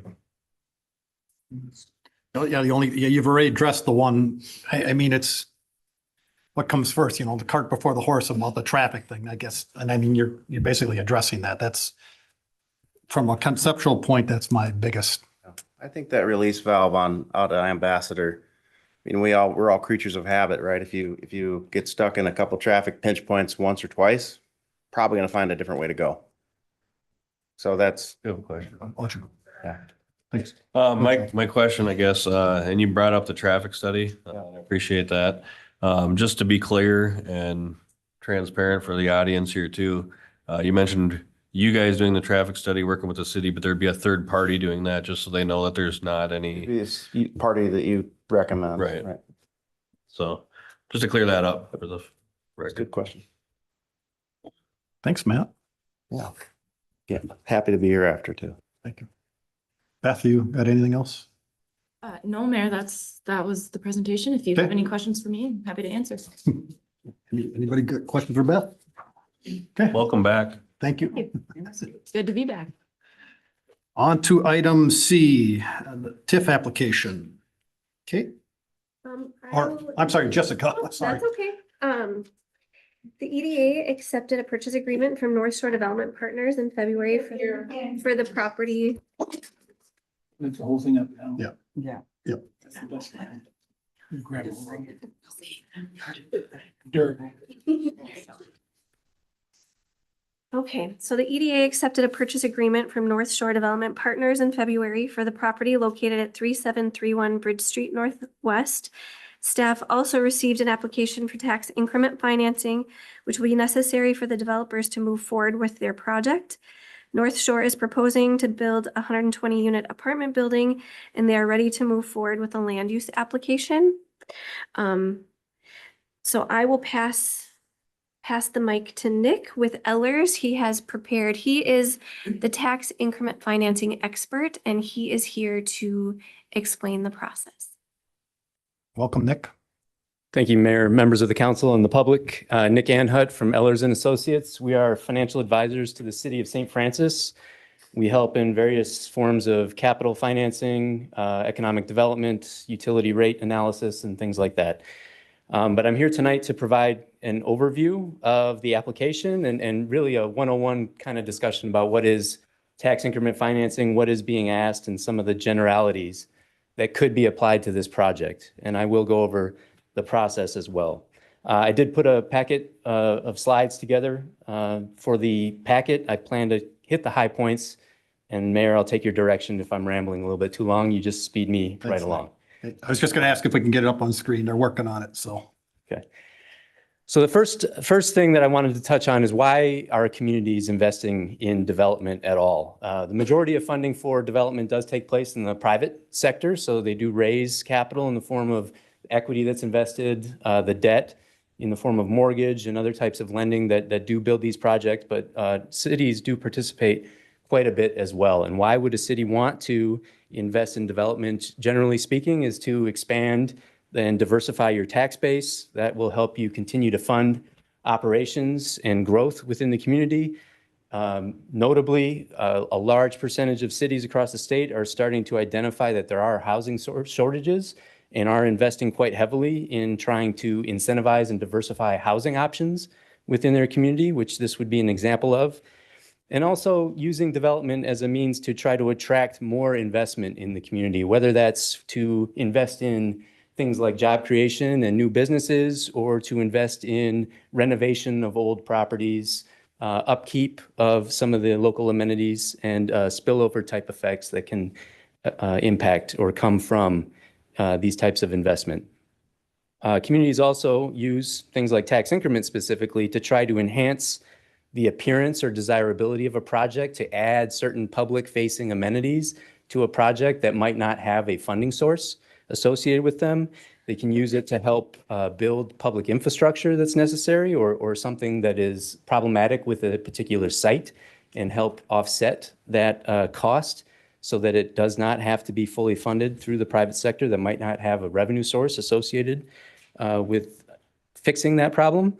And also to try to address other policy objectives of the community, whether that's to increase public safety, stability in the case of redevelopment or renovating old stock, and introducing sustainability elements to new projects.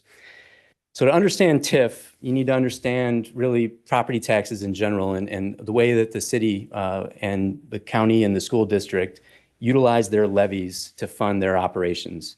I'm going to lose about half of you in this discussion, but generally speaking, you know, the city council, you all know this, you go through an annual budgeting process where you determine how much money you need to fund your operations on a yearly basis. The majority of the funds that you use for those operations come from a property tax levy. You do have other sources of revenue, obviously, the utilities, they use utility rates to charge for the usage of that system. You have other types of fees that you collect for certain items, but the majority of the revenue that you use to fund operations come from a property tax. And you're not limited on what you choose to levy. It's based on your debate on what you think is right for the community and the budget, and what you think is affordable to your community. Tax increment does not impact that process at all. In fact, it's actually on the backside of that process, after your levies are adopted, that tax increment comes into play. Those levies that you choose to adopt, as well as the county board, the school board to some degree, although the majority of their funding actually comes from the state and not their own property tax levies. But those levies get spread out over the tax base, which is a measure, it's called tax capacity of the community. That tax capacity is determined by the assessed value, the market value of all the property within your jurisdiction, and then it gets converted to tax capacity using a couple of rates that are determined by the legislature. These rates are based on the classification of the property. So certain properties are classified as residential, they have one conversion rate. Commercial properties have a different conversion rate. Multifamily housing properties have another conversion rate. It's all fairly complicated. Why are all these different rates? But it really is trying to take the value of a property and then come up with a way that the legislature saw fit, that these tax levies can then be spread out in a somewhat equitable manner over the entire tax base.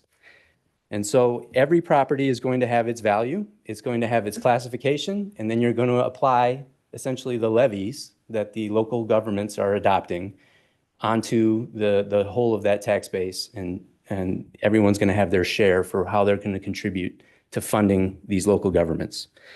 And that's called your local tax rate. The local tax rate that is applied is universal to the whole jurisdiction. So the city has a fixed tax rate every year that's tied to your levy, and it's tied to how big that levy is in comparison to the tax base that you represent.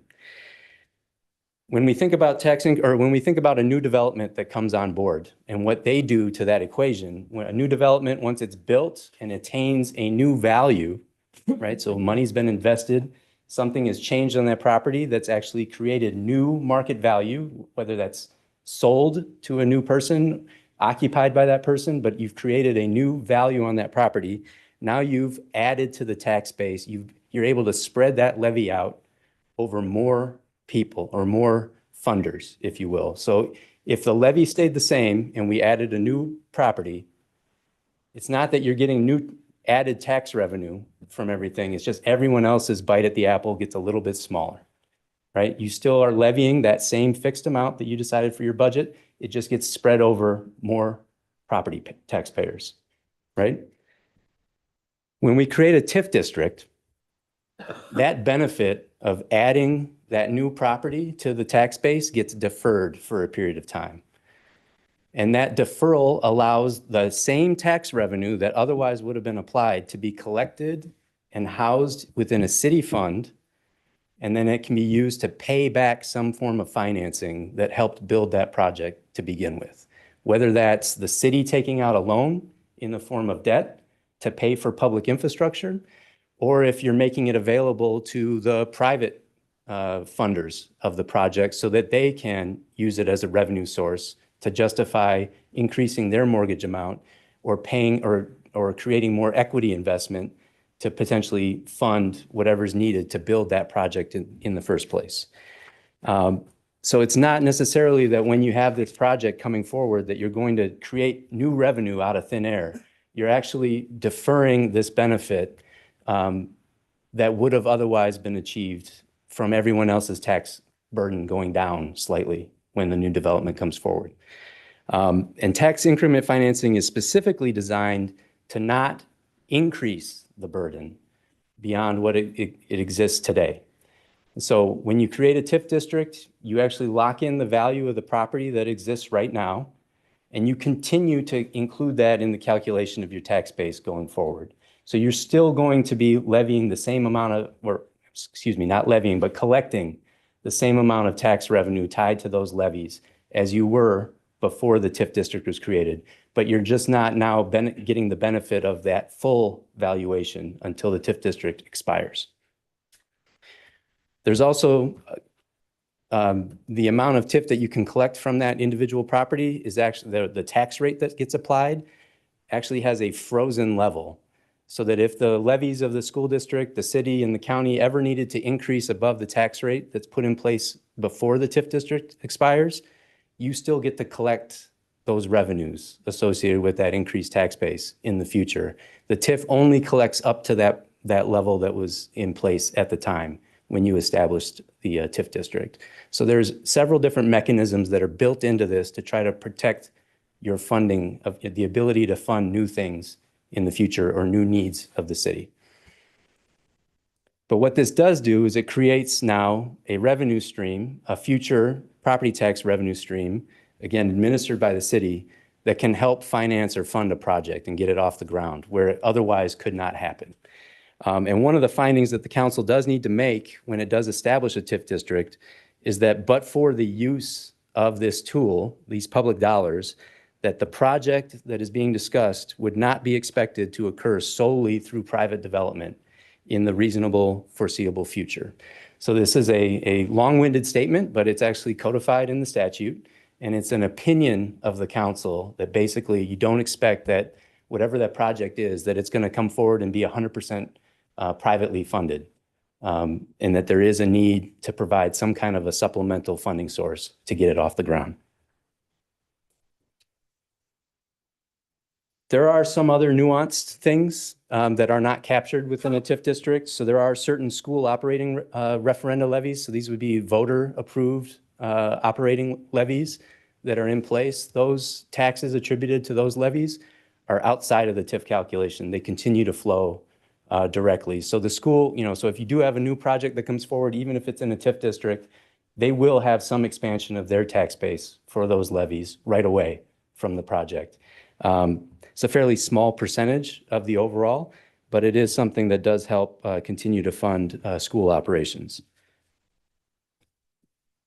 What can we do with this new revenue stream? So I already kind of mentioned it can pay back different forms of debt. There are basically two ends of the spectrum as it relates to how cities do use this tool. Again, the city administers the funds. The funds come into the city. That you will have a dedicated fund within your accounting that is established for it. It is a restricted revenue source. You can only use it on certain things that I'll get into. But then you can make it available either through a financing agreement with a development partner, or you can help, self-fund certain types of improvements that are necessary for that project.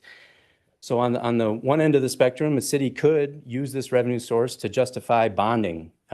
So issuing its own bonds to pay for development expenses and then repay those bonds through this TIF revenue that's created.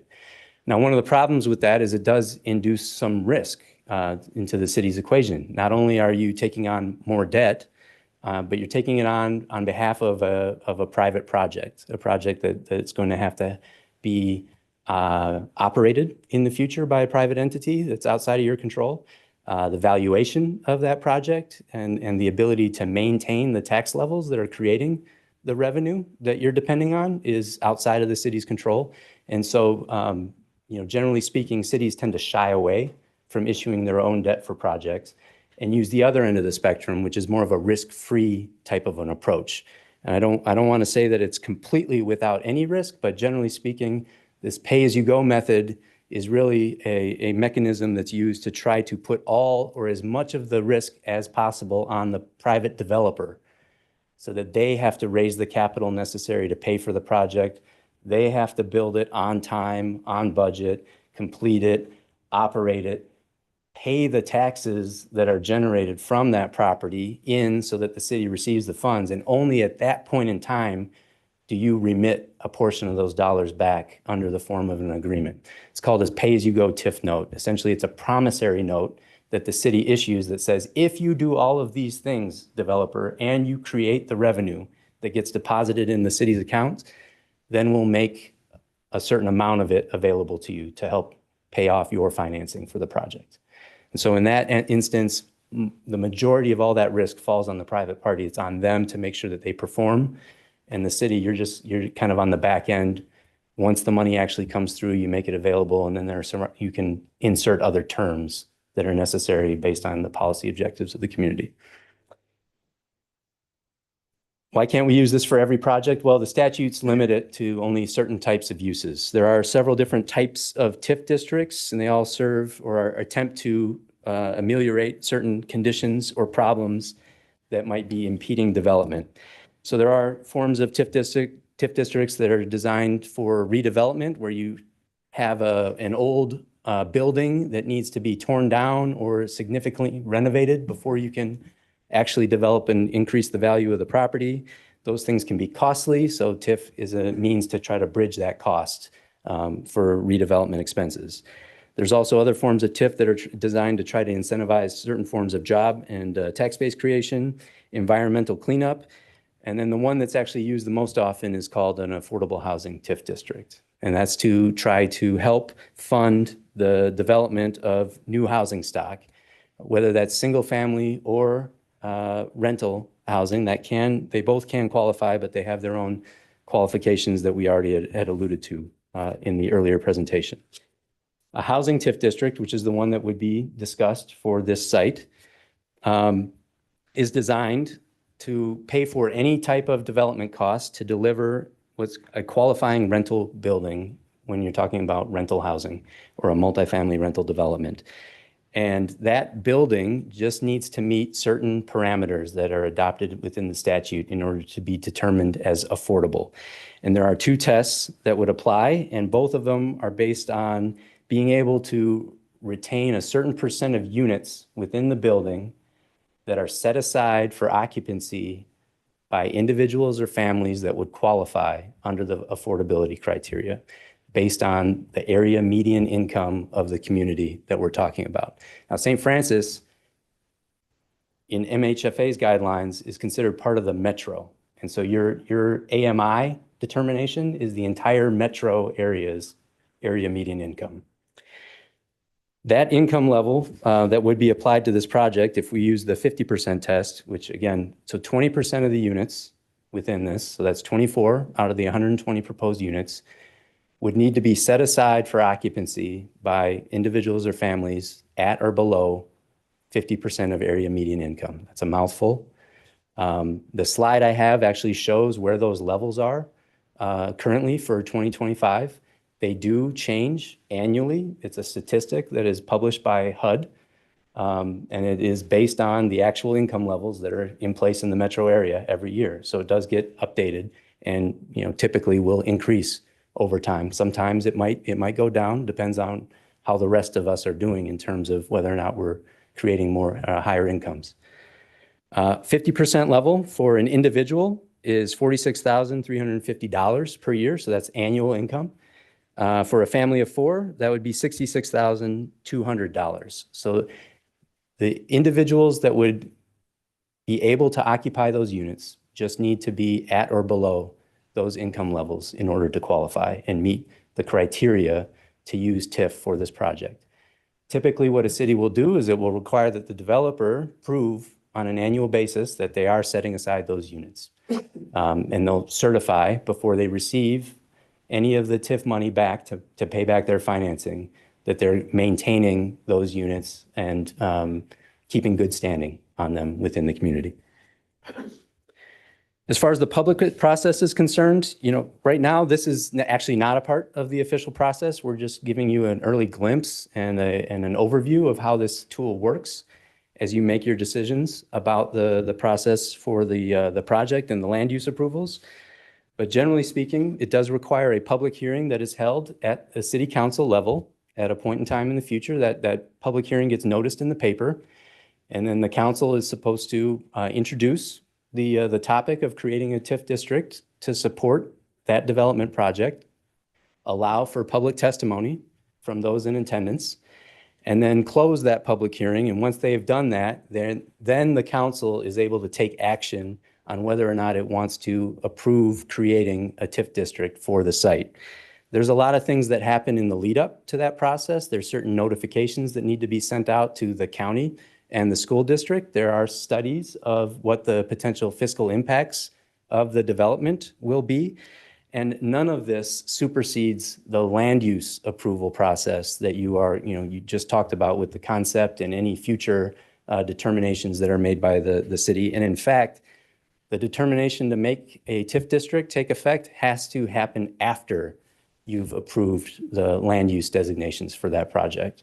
So one of the findings that you need to make in creating a TIF district is that project that's being assisted conforms to the general plans for development of the city as a whole, meaning that it's gone through your land use approval process and gotten to the point in time that you've been able to give it a green light to say that, yes, it's an appropriate use within our community.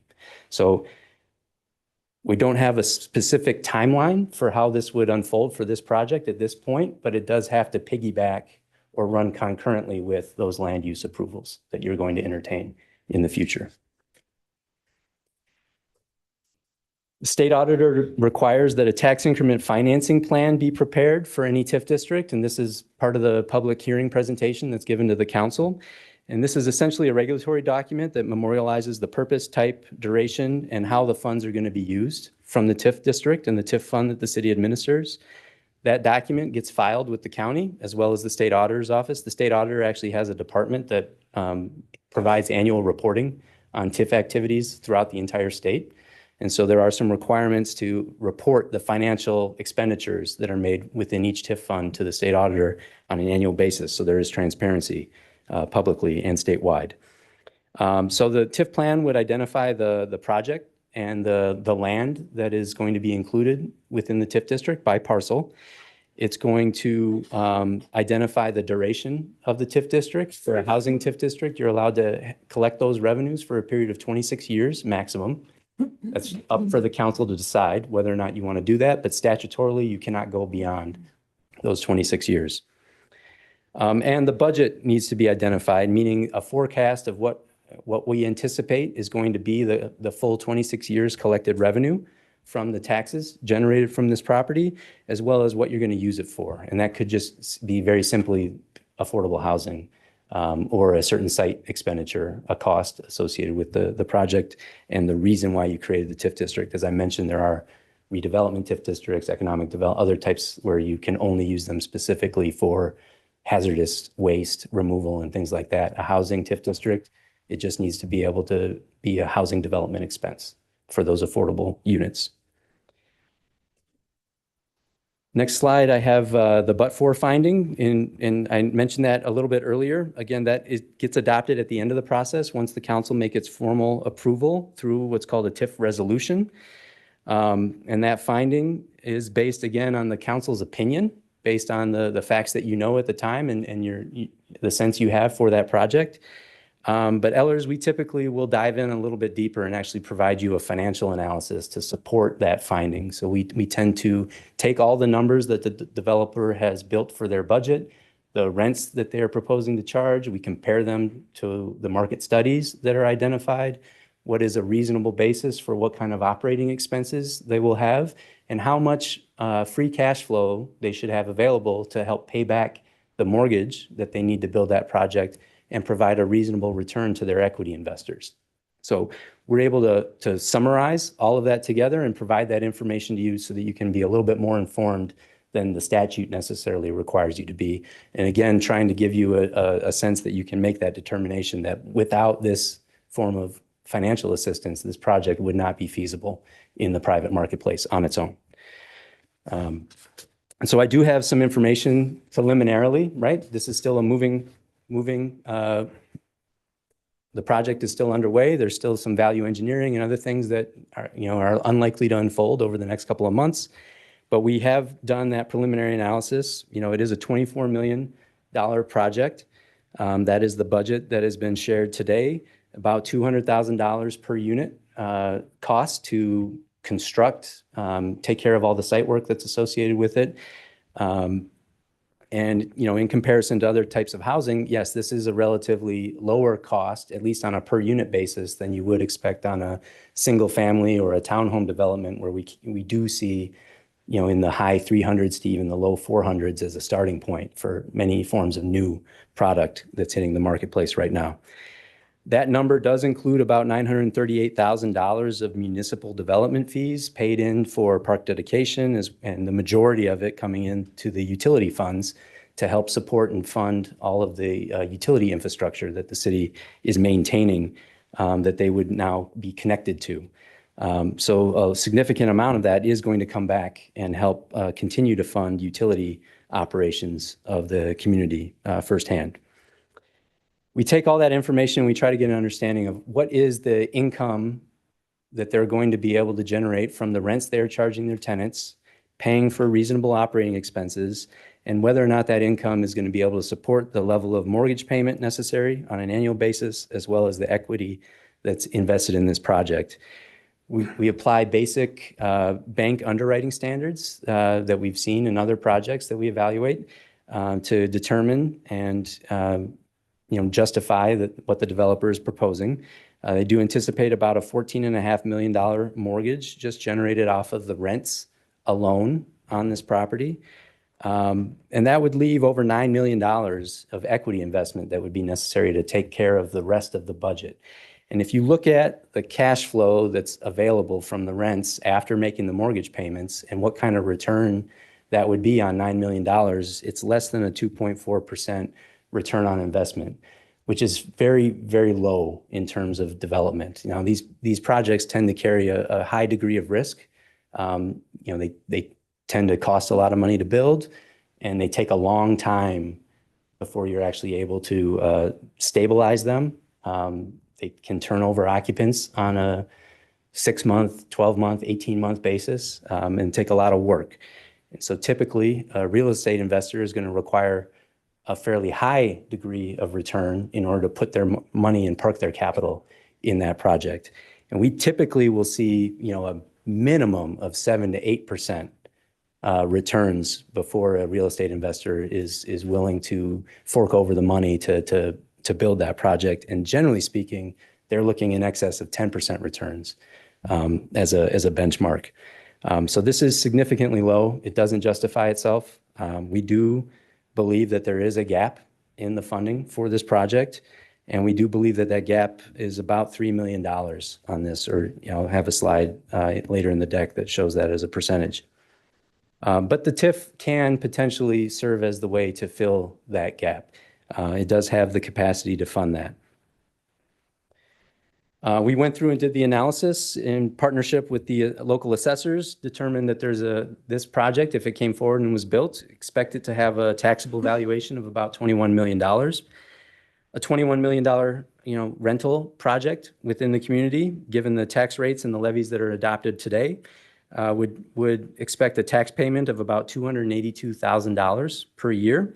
So this is a 100% increase from what's developed from the property right now because it's an exempt use, right? So it's not creating any taxes whatsoever, but it does have about a $200,000 taxable value that has been assigned based on the assessor. Of that 282,000, about 15,000 of that would be going straight to the school districts for their operating levies. As I mentioned, that we cannot capture that within the TIF district. It won't be coming to the city. When they pay their taxes into the county collects all property taxes. The county is essentially going to take the property revenue that's paid in semi-annually, just like everyone else, when they pay in their taxes, and then they redistribute it out to the city, the county, the school district for their funding sources. When they do that, they're going to actually supplement the city's normal receipts with a specific line item that's going to identify this is your TIF settlement. This is the portion of taxes directly paid from this apartment development. And they're going to give it to you as a separate line item so that, again, your accounting staff can put it in a restricted fund and set aside its use. You will also not be able to capture about $2,800 in what's called base taxes. And that's basically the, if this land right now, as I mentioned, were a taxable use, those would be the amount of property taxes that you would be generating from the city, the county, and the school's levies on that site. So even though you're not collecting them right now and it's exempt, when it gets converted to a private use, the classification is going to change on that property, and they're going to pay those taxes, and it's going to be distributed directly to the city, the county, and the school district as if it were taxable all along. That's just part of the mechanism that is the TIF. We don't capture those taxes. What that leaves is about $264,000 on an annual basis that can help fund this $3 million gap. When you spread that out over the full term of 26 years, you're going to be able to justify more than that $3 million. So it will be able to fill the gap in financing that we do estimate is valid given the budget of the project. How that would be applied to the budget of $24 million. Again, we expect about $14.5 million to be leveraged through a mortgage. This is about 60% of the project cost. That's based on the rent levels and operating expenses that are available. That $3.1 million could come in the form of a TIF note. The developer can use that TIF note, that promissory note I mentioned. They can actually use that to leverage more debt for the project. So they can take that TIF note from the city, say the city is promising us that if we create this tax revenue, they would make it available to us. They're able to go to their bank and get a secondary loan, essentially, in lieu of needing additional equity investment. And so they're able to then take that and bridge the gap in financing. That brings down the equity investment down to about $6 million, or 25% of the total project expense. They are also proposing to defer 50% of the developer fee. So it's typical when you have a development of any sort that the developers that are involved, they're doing a lot of work right now that's not getting paid for. They get paid at the end when the project's actually built from the equity investors and the project sources of fund in the form of a fee that they charge. That fee is usually about 3 to 5% of the project. And in this case, $1 million is about 4% of the overall development budget. They're proposing to defer half of that and only collect $500,000 off of the initial capital investment. What that does is it reduces the equity investment down to about $6 million and takes that 2.4% return number and boosts it up to above 5%. That's still a little bit lower than what is typical for these types of projects. And so there is some remaining work to try to get that target a little bit higher, whether that's through the form of value engineering on the project budget, on the developer side, looking at some of the cost reductions potentially. Again, we are using estimates at this point in time. And so it's plausible that those numbers could come down. Certainly financing rates, interest rates have been spiking over the last month or so, and these are built off of those assumptions as well. So if those rates stabilize in the future, that could help bridge that divide. Or just looking at maybe generating some future increases in operating income growth from the rents that they can charge within the project or operating more efficiently. So those are avenues that the developer can explore on their end to try to get those rates a little bit higher. But the TIF will be essential to try to, from a starting point, just to get to a level where they can swallow those low-level returns. So in closing, generally speaking, this tool can be used in this situation to help diversify housing stock within the community and help fund specifically this project and create an affordable workforce option within the community where there is not one currently. Again, it's not a low-income form of housing supplement like Section 8 or some of those other tools that rely on federal and state public funding dollars, but this would have some affordability to it and affordability that's in line with the market studies that have been performed. If you look at this property as a whole, the big picture and the long term, that $21 million property value would represent about a 2.8% increase to the city's overall tax base at this point in time. So that's the potential benefit at the end of the day that the city would entertain. So what that means for everyone else is it takes our other property taxpayer bills down about 3%, because now you've got a new property taxpayer that's part of the pool that's funding operations at the community. We're deferring On that. one, Nick. Real quick question. The 18,000 to tax base, that's based on a 26-year TIF? What is that based on? No, so that's a subset. So initially, on an annual basis, there'll be about $18,000. I mentioned about 15,000 of that is the school operating levies. So that's going to go help fund school operations. And then there's just a little bit under $3,000 that is going to be coming to the city, the county, and the school district in the form of your general levy. And that's based on the value of the property today on a taxable basis instead of tax exempt. So that's right off the get-go. So that's per year, and you can extrapolate that out. But the 2.8% increase that I'm talking about is the deferred benefit that potentially, when this TIF district is decertified at the end of the day, that's what it would represent in terms of today's tax base. It'd be like having, if you've got 25 taxpayers within the community and they all have an equal share, now you're adding one more to lower everyone else's burden. That's basically the equivalent.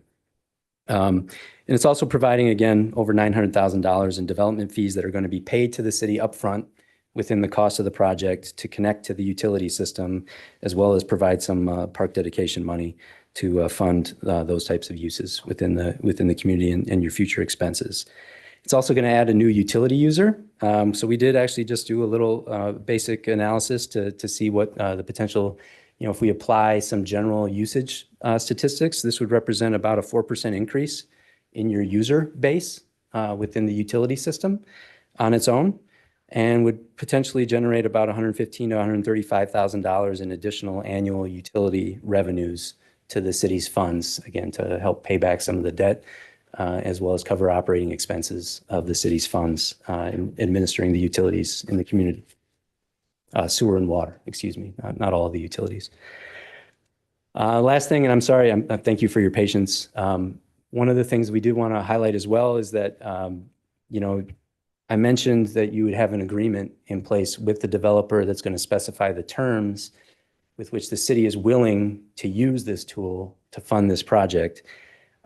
Those agreements are adopted at the end of the process. So once you've already made the determination that you're ready to not only approve the land use for this project, but also potentially approve the establishment of a TIF district, those agreements are also approved by the council. The council needs to take action to accept the terms for how this financing is going to be used based on a vote. Typically, those requirements are going to spell out what the developer needs to do on the site. So obviously, you've got requirements that your land use approvals are going to impose, and typically these agreements are just going to piggyback those. But that you might want to insert some additional requirements as well at the purview of the council. It's going to require the developer raise all the capital necessary for the funding. So they're going to have to go out, get the equity investment, get the banks to lend the money that's necessary. You're promising that at the end of it, you'll provide a funding source, but not at the onset. They need to be able to fund and actually construct and complete the project. You're able to impose deadlines for the time frame that can go in. So it's not just an open-ended discussion, but you can set, a 2 to 3 year period for the construction window of this project. And then you can also demand that they provide a final cost certification at the end of it to really prove out that the money that they say they needed was actually necessary for this project. And once all of those steps are satisfied, only at that point does the city kind of release the funds and make them available to pay back the financing of the developer. It also will require that the city do some things though as well, right? So you have to go through the TIF process, hold the public hearing. Naturally, the EDA is involved in conveying the property in this specific instance, and they've got terms associated with that. And then once that project is completed, the city will be required to issue what's called that pay-as-you-go TIF note, that promissory note that I mentioned. That'll basically justify that everything's been certified to the city, that all ties out to the original agreement. And only at that point will you begin to make payments against that note balance. So that note will actually have a face amount. This, as I mentioned, there's a $3 million gap. That'll be the face amount of that note. And then as those taxes come in to the city's fund, you'll remit a percentage of them to pay off that note balance over time. And that can be for a period of up to 26 years or whatever is necessary, hopefully shorter if we're able to negotiate it. And then, as I mentioned, there are some annual financial reporting requirements. So obviously you already go through your accounting and auditing practices, but there'll be an additional submission to the state auditor's office where you are required to tell them the amount of TIF funds that came in as restricted funds, and then how they were used on an annual basis. And so you'll show as part of the record that you've got that note established under the terms of the original agreement. And then the payments that are made on that note will be reported to the state auditor, and they'll track that over time. So that concludes my presentation. I'm thankful for your patience in that. And I'm sure there's many questions, maybe not for tonight, maybe a different time, but I'll be happy to stand for them right now or come back when you're ready to discuss a little bit further. So thank you. The only question I have, I guess, I've been through this presentation a couple times. You mentioned the 26 years and that's up to the council as far as the terms. I thought it was determined as far as what the company needed. Like there was a cap on it that you guys would put on it based on your work and all that. If I remembered right, it was something along that line to where you'd come back and say, well, they only really needed for about 8 years or 10 years or whatever. And that's what we've determined. And then like we obviously approve it at the end of the day. Correct. Okay. Yeah, so we will make a recommendation to you. You know, my preliminary thought right now is about 3 million, which is almost the full term. But again, we need to dive in a little bit deeper and see where things go over the course of the next month or two while we go through this process. But we can't go any further than 26 by statute, and we can't go any further than you're comfortable with as well. So, you know, it is a negotiation. We do have to make sure the project is feasible for it to even work. Right. But we certainly, you know, can put some limits in place if that's the determination of the council. That's all I have. Anybody else? Amy? Oh, Sarah? I don't have any questions. Kevin? I have no questions at this time. I don't have any questions. It's not a secret. I'm not a fan of TIF. So don't take any. Don't take any offense because there's nothing I'd like to do more than work with Matt. I greatly appreciate what they're doing and I understand, you know, I sat down with Matt and his partner and talked about this. I just don't understand why the public has to pay for a private development. And I get it. I get the whole but-for part. It wouldn't happen without it. But I say this is a financing problem. This is a bank problem. This is a developer problem, not a taxpayer problem. And so if I go and I build a house in St. Francis, I buy a lot and I build a house in St. Francis. I build a 2,000 square foot house and I'm adding property. I'm adding to St. Francis. They're getting taxes. I get no break. What am I?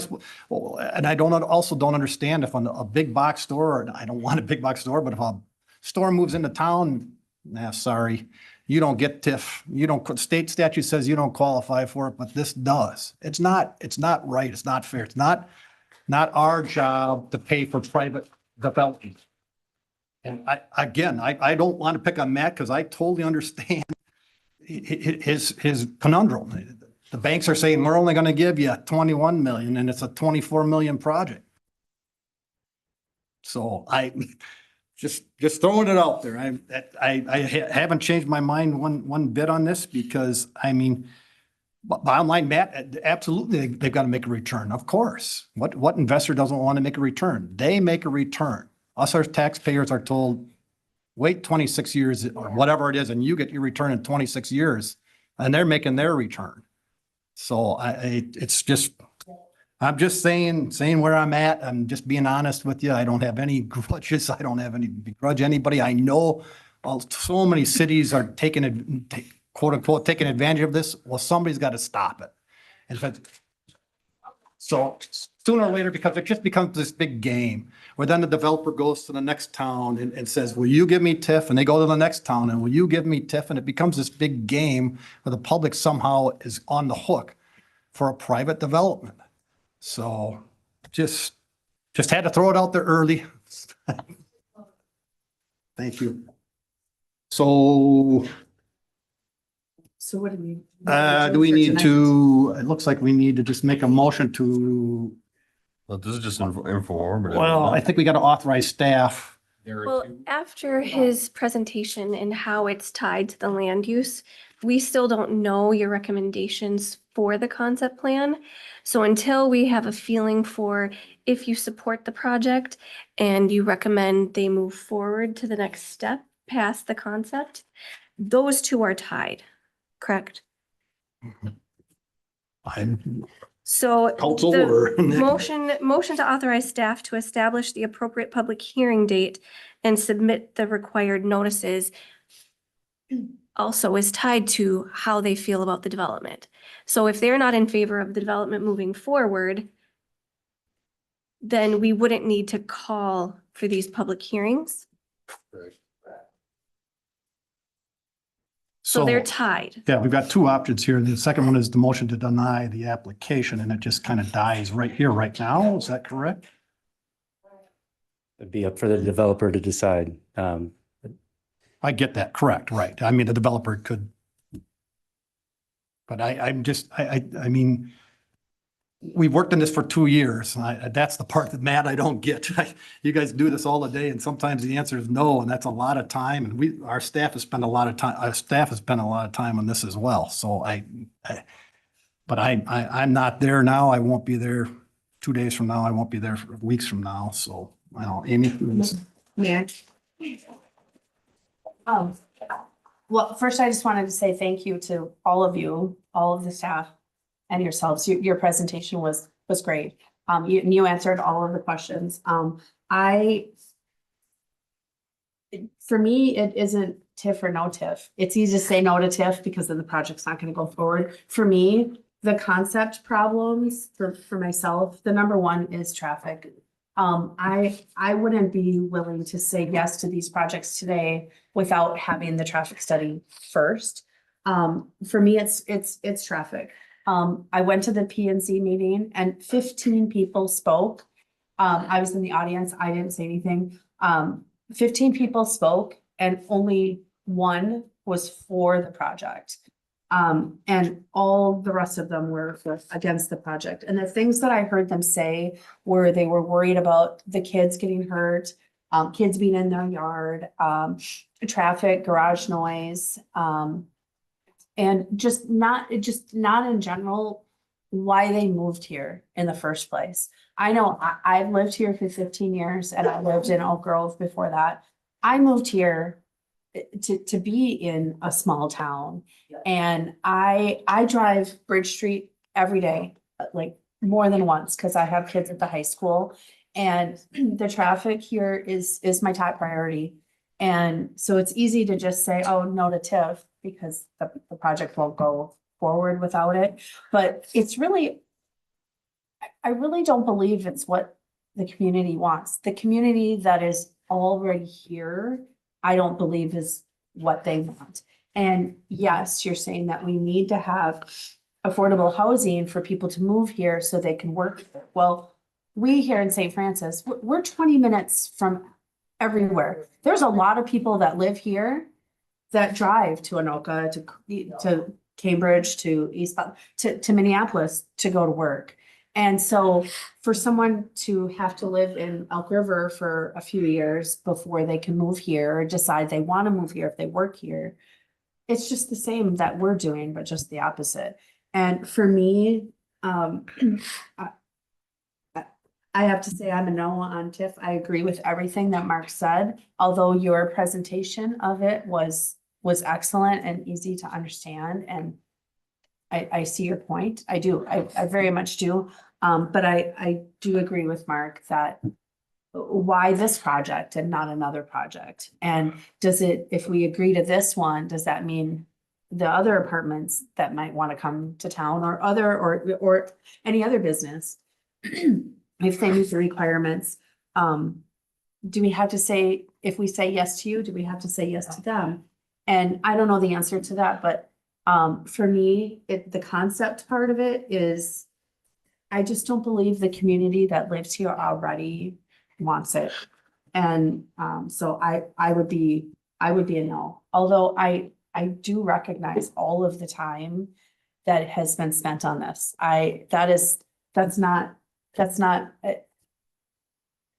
lost on me. It isn't. And I do understand that you did all of that with the approval of the council at the time. I recognize that. I don't want that to be lost. So that would be my thoughts. And a couple other things too, just the people just lived here to be in a small town. And I really think that selling the property for $5,000 was wrong. I'm on the EDA. I'm newly on the EDA. It was my first meeting and it came up to say, hey, we're gonna sell this property for $5,000. And I was the only one that said, what? This is kind of a head scratcher here. What? And I voted no to sell it for $5,000 and everyone else voted yes. And literally the next day or the next week, all the trees were gone. And I feel that, did others have an opportunity to buy it for $5,000 and bring some development here? I don't know. But I feel like we also tore the trees down a little prematurely. And because it doesn't sound like the homeowners adjacent to it knew about it until the trees came in. And I think that's on us, that they didn't know. I think they should have known I would want to know that. I would want to know, if, 5 acres of trees was gonna be ripped down in my backyard. And so that's what I've heard the people say. Different lot. A different lot, yeah, but maybe, it's just the things that I heard them say at the P and Z meeting were compelling to me. Sarah, Kevin, Joe. All right, got your tomatoes ready? So one thing I will say is, I'm not gonna, a lot of people I see on Facebook talking a lot of things that they have no clue what they're talking about, and I don't know everything there is to know. I'm not saying I know better than anybody. There's a lot of things that were talked about tonight that were, I'm good on you, Nick, if you want to sit down, yeah. Thanks, Nick. So like you talk about, we can build all this land, we got blah, blah, blah. Okay, we tried to build $500,000 homes in a cluster development in an area where there's typically, 10-acre lots, whatnot. But $500,000 homes, $14.5 million homes on 144 acres. And everybody in that neighborhood said, not in my backyard, not in my backyard. We get the same thing, no matter what we try to do in St. Francis. It's tough and it's hard because, okay, we're elected to represent you, but we're also elected to represent the other 5,200 and some odd people that were registered on election day, as well as the people that, aren't registered. 3,400 and some odd numbers voted on election day. We have to think about the community as a whole as well. Traffic to me is definitely a concern. Mike, the concern you talked about how if there's going to be a higher rise, I mean, if you want to build a fence, yeah, they're probably going to be able to seal over the fence. So I get the privacy issue there. Some of the things that I've heard too are I mean, they bother me because we have to take personal accountability as people in general. as well as elected officials, right? The whole thing is when you talk about driving or backing in your driveway and running somebody over, like that bothers me because that's on you. That's your driveway. You're backing into it. I don't mean to call you out specifically, but it's like, I get if there's more people and whatnot, but if there's a lot of things that I don't understand with some of these arguments. So the traffic I get, that's 100% concern for everybody. Something we need to look into. Trying to control what happens on land we don't own. I don't understand that. We had what, 10 people, 2 of which didn't even live in this town, complain about the Green Valley development. They said this had the same arguments. There's gonna be all sorts of $500,000 homes, 14 $500,000 homes roughly. They're talking about crime, they're talking about traffic, they're talking about all the same arguments, no matter what we try to do in this town. It's always the same thing. So it's hard for us when you say, well, you got all this land to build. No, we don't. And if we're supposed to listen to you, not saying that you're invalid, because everybody's just as valid as, right, everybody else. We're all equal here, us, everybody. So you have to be able to try to figure out what is the best situation. And we might disagree.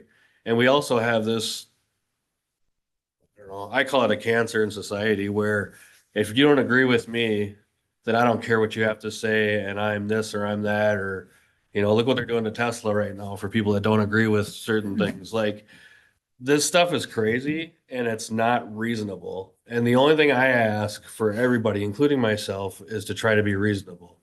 I am in favor of the TIF. Well, that's why I said get your tomatoes. Reason being too, I mean, there's a lot of different things that factor into this, for me. One is going to be, it's in the MUSA district. Our MUSA district is very limited to where it is in the center of town, which if you're going to build something like an apartment, you're going to do it in the MUSA district. Is there other places in the MUSA district? Possibly. The other thing too is, things I've seen on Facebook in the past is, why is the city putting AutoZone right next to O'Reilly's? We don't pick where things go. These businesses come in, these developers come in, they say, this is a good place for what I want to put here. They do studies, figure out if they can make money or if it works good. So a lot of the stuff comes from lack of understanding and frustration with the city. It's always blame the city. Like when you talk about, are we going to blame the county? Are we going to blame it? What about the people that are involved in those situations? Like, I'm not saying that, so if we build any more houses in St. Francis and somebody gets into an accident and runs over a kid, it's somehow the city's fault. Or we're going to blame it on the county, or we're going to blame, no, it's the driver, the pedestrians. Like, there has to be some personal accountability from people, right? Everybody. So that's my opinion. But I am for the TIF, and that's where I'll leave it. So you can throw your tomatoes. Thanks, Joe. Yes, I have to be on the council. Legally, we have to. I'm gonna get thrown at too, Joe. I'm okay with it. I'm okay with the TIF money. Traffic, of course, it's an issue. It's gonna be an issue. The thing is that can we sit and be this size community forever? Sure, we can sit here and do that forever. Yes. That's great. But then you all have to be okay with increases everywhere, because nothing is getting cheaper for anything. Nothing is getting cheaper. So when we have to say, I'm really sorry, but our taxes are going up 15%, you have to say, okay, because we want a small community. Yeah. When you want the water bills to go up, when you want everything to go up, but we don't hear that. All we hear is people complaining about how much it costs to live here. If you want it small, it's going to cost you money, period. Okay? And that's great. Yep. There's 20, 30 people here that are saying that's fine. But we can't just take those 20 or 30 people. There's a whole nother group. There are, you're right. They're right, there are. But you have to understand, and nothing is gonna get cheaper anywhere. Nothing. And the city is gonna raise taxes, the county is gonna raise taxes, the school is gonna want more money. And somehow that becomes our problem when the city and when the county and the school need more money. That's not us. We have to collect what we have to collect. The only way that we keep things more affordable is by adding people. Like Joe said, we don't get to pick. We don't get to pick where a builder wants to come in and develop. That's up to them. That's their job. They pay money to figure out where it works. If it doesn't work to put it out in the middle of the country, I don't, apartment buildings can't go out on a farm. It doesn't work. They have to be in the city where people can get to. So, well, no, every place, every town, every city has a downtown. They have a designated area that's kind of their hub. Isn't that more so over by the? It depends on who you ask. If you ask that side of town, they might say it's here. If you ask this side, we're very split. Again, we That's have. where most of the shopping area is, so you think that would be where people would want to see, so they can easily access the grocery store, Dollar General. To keep moving here, I'm sorry, folks, to keep moving, I'm just gonna let Sarah continue. Please don't interrupt. Thanks. No one shut down Walmart. Walmart didn't ever want to come here. We don't have enough people for any big business to come here. We have gone over this. I've been involved for 12 years, on the council for almost 8. We have had everybody saying, oh, we want this. That's great. But until we get to a certain population, those businesses, they're not coming here. They have no desire to come here. No, it's not. It's not. Come to a meeting. Listen, go to Walmart and ask them if they want to come to St. Francis. They don't even want to go to East Bethel. We're right on 65. They're not interested. We don't have enough population for that. If you think you can get Walmart here, I encourage anybody to do that because, okay, exactly. But that's what you just said to me is why can't we get Walmart? So again, it's not whether or not I like TIF or not. I have to look out for financing for our city. And that's what I'm doing, looking at this. Any more? No. Okay, thanks, Sarah. Kevin? Well, first of all, I don't want to bend anybody's ear that much, but I want to thank everybody who was involved. I appreciate the citizens coming out for a change. It's always usually an empty hallway here when we're talking about stuff. And when it's in your backyard, it means something to you. So you come out and we appreciate that. I'm not a fan of TIF either. I understand the concept, but 26 years is a long time. We gave Vista Prairie a 10-year abatement. It's a little bit different, but they built a $45 million project and they're going to employ some people. And there's lots of ancillary things that go with that, as well as our seniors that live in our community now will be migrating if they have the wherewithal and the resources, they can go there. So it showed major community involvement, and that's why I voted for that abatement side. The sale price, I wasn't very fond of that either. I wasn't part of that process, but it is what it is. I know it's an enticement though to bring developers here to do something. So, and it's gonna happen in another town somewhere else tomorrow, but it doesn't sound like it's gonna happen here or right now. So traffic was a big concern. I heard you loud and clear. We all heard you loud and clear, and I see it too. My kids go to these schools, or my grandkids now go to these schools too. So I see it. I drive through here a couple times a day easily. So fully understood. Our water rates will go up. And when this first started out, it was, to me, it felt like a gun in your ribs. If you don't get this building built, our water rates are going to go up. Well, we had 1 or 2 citizens come and say, I'll pay an extra $15, $18 more a month to let her buck, then we won't have this. So but again, he doesn't speak for the whole community, but again, like Sarah said, prices are going up, things happen. We got cost of living to talk about, our budget, we're talking budget talks now and stuff coming, and our groceries, we're all paying the same groceries, and the gas has come down a little bit, I see, which is something. But water and sewer rates, again, that horse has left the barn. The thing was overbuilt. We're about 50% capacity. We need more sewer and water hookups to make it pay for itself and keep our rates stable. Highest and best value, again, that's what developers or people that, make these decisions. You have a piece of property. Is it the highest and best thing for that piece of property? I'm not the one to answer that. A gentleman or a group of individuals came forward and they just didn't have enough money and they wanted us to help, offset that little bit of cost. I don't think the city should be in the banking business in this instance. So that's why I'm also not for it as well. But we hear you and we appreciate you that you have come to meetings. And I know my wife watches these meetings as well and gives me critique when I get home. And she also tells me she also tells me the body counts as far as who's listening and who's watching. So we're getting the word out and you guys are doing a good job as well. Again, Joe and Amy had some good points about social media. It's not the place to get your information.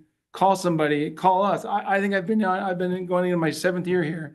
I've had probably 7 calls in 7 years. I'm here, we're all here. Everyone's available, so. But I appreciate you guys and the work that we went through and everybody who made the work up to this point. But it's just not its time. Thank you.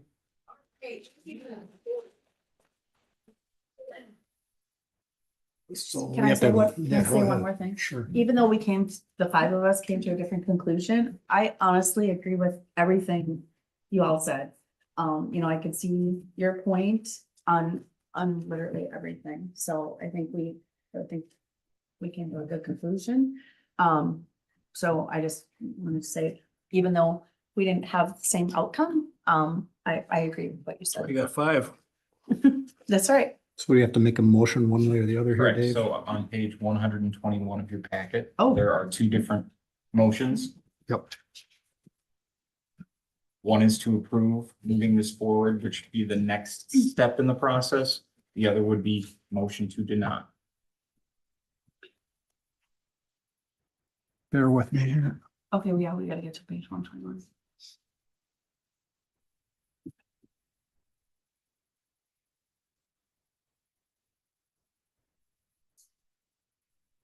Where is it?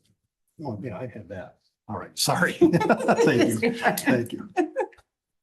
So, I mean, I'm just gonna start with this, since it seems like it's 3 against 2, I'll start with, do we have can I just go right to the motion to deny? Correct. Do I have a motion to deny the TIF application? I'll make that motion, Mayor. Do I have a second? I'll second, Mayor. All those in favor signify by saying aye. Aye. Opposed, same sign. Aye. Motion to deny passes 3-2.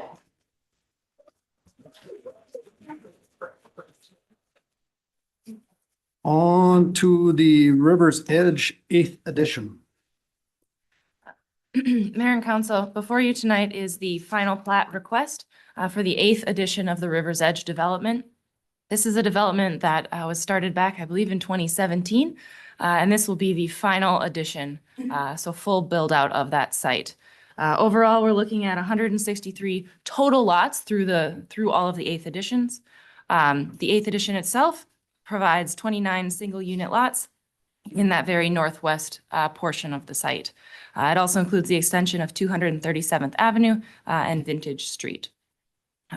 This final plat is in conformance with the preliminary plat that was approved for the area back in October of 2022. And therefore, staff is recommending approval of the final plat this evening. I'm happy to stand for questions. Anybody got any questions? Joe? Sure. How many total homes are gonna go there? So total for the project for River's Edge, there's 163. Within the 8th edition, there are 29. Thank you. That's all I have. Amy? I don't have any questions. Sarah? Kevin? No questions, Mayor. I do not have any questions either. So, The motion is on page 141. thank you. Do I have a motion to approve the River's Edge 8th edition? I'll make that motion. I'm sorry, Kate, go ahead. Oh, Oh, I thought, I did the same thing. I thought you were saying it wrong or something. Okay, I'm sorry. So, I'll make that motion. motion by Councilman Fanis, I'll second. second by Councilman Udvig. Any further discussion? All those in favor signify by saying aye. Aye. Opposed, same sign. Resolution 2025-28 passes. We are up to meeting open to the public again here. So this time, no double dipping. One time each. I'm not gonna double dip. Once again, Mike Roger, been here 25 years. I did look. Some of you are gonna be disappointed when you see this traffic study. No, they're not. They got what they wanted, Mike. They're gonna be disappointed. I don't know if any of you guys seen this, but this is what it says. 2030 build traffic volumes and capacity analysis. County Road 24 expansion and extension. New two-lane undivided Pedersen Drive extension from 47 to County Road 2428. Looks like they're gonna widen your road. Says 2030 is when it's gonna happen. So there you go, you know, Collier County administrators, and with that being said, if this is true, then honestly, when you talked about cutting that road through where the school garage is, that's probably something the county's gonna want to be involved in, because it looks like they're gonna expand this road out here and head up to Ambassador with a 4-lane, if I'm reading this right, with a 4-lane road. That's all I gotta say. So all that information, folks, is out there. You just have to look for it. It took me literally 1 minute to hop on their site and find this. Thank you. Thank you, Mike. Yep, there's one coming up already. Yes, I'm back, sorry.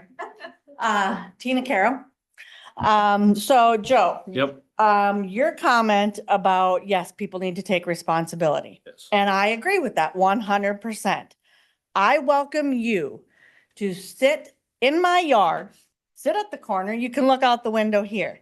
No, I'm being dead serious, because we try to back into our driveway and he's not talking about hitting somebody. We are more worried about other people hitting us. I will be backing in and people just zoom around me. Shoom. They don't care. They have no desire. We had somebody come and do stump grinding the other day. The school was very nice and let him park his vehicle in their parking lot. Okay, he had to get his machine across. We literally had to stand on each side of that highway, putting our own life in danger, just so he could get across the street to put his machine back on his trailer, because he had no other way of doing it. So we were willing to put our lives in danger. So I welcome you to come and watch it sometime. I do. Yeah. And for you as the developer, thank you for listening to our concerns about putting the fence around the pond. So a couple of questions for you. Okay, we're gonna put the pond in. Will you be assisting in or contributing to the mosquito control? Because there's gonna be additional water there. Are you going to put some kind of a barrier around that swamp now that the forest is not there to block those wooded areas to get to that swamp? And where are those cameras going to aim? Are they going to be aiming at our backyards? Are people going to be able to see what, we're in our backyard doing something? That's an invasion of our privacy as well. It was voted down, so it's not coming. The apartment's not coming at all? You just The voted TIF it down. the TIF TIF's portion. The not TIF coming, portion but- is not coming. No, but But the TIF portion, if that the was, TIF doesn't come through, we've already been told staff has done their homework. If we don't do TIF, we aren't getting an apartment building. well, I appreciate that. I misunderstood that. So thank you very much. Thank you, Tina. Anybody else? I actually just have, do I do my name again? Yep, please, I'm sorry, yep, please. your Gail name. Ackerman, 23048 Butterfield Drive, Northwest, St. Francis. I was wondering, so since that was denied, is there future plans like for the land? I mean, I'll defer to Kate, but I mean, most likely what happens is it defers back to the EDA and they try to get another buyer. Are they still, I know they plan on putting a road through. Are they still doing that? Do you know? I mean, that's. Or was that We would- only? So the city has to put a road in there in order to market those corner lots, because the county will not allow any more new accesses. So at some point in time, I have no idea, but sorry, Kate, that's your. Right, he's right. At some point in time, the road's coming in, no matter At what. some point in time, it'll be there because they have to access that to market those. That makes sense. And then one more question. So with the trees being down and all of that, there's nothing like, they're not going to put new trees there or anything? Just wondering. That's it. Thank Nothing at you. this time. I was Unknown.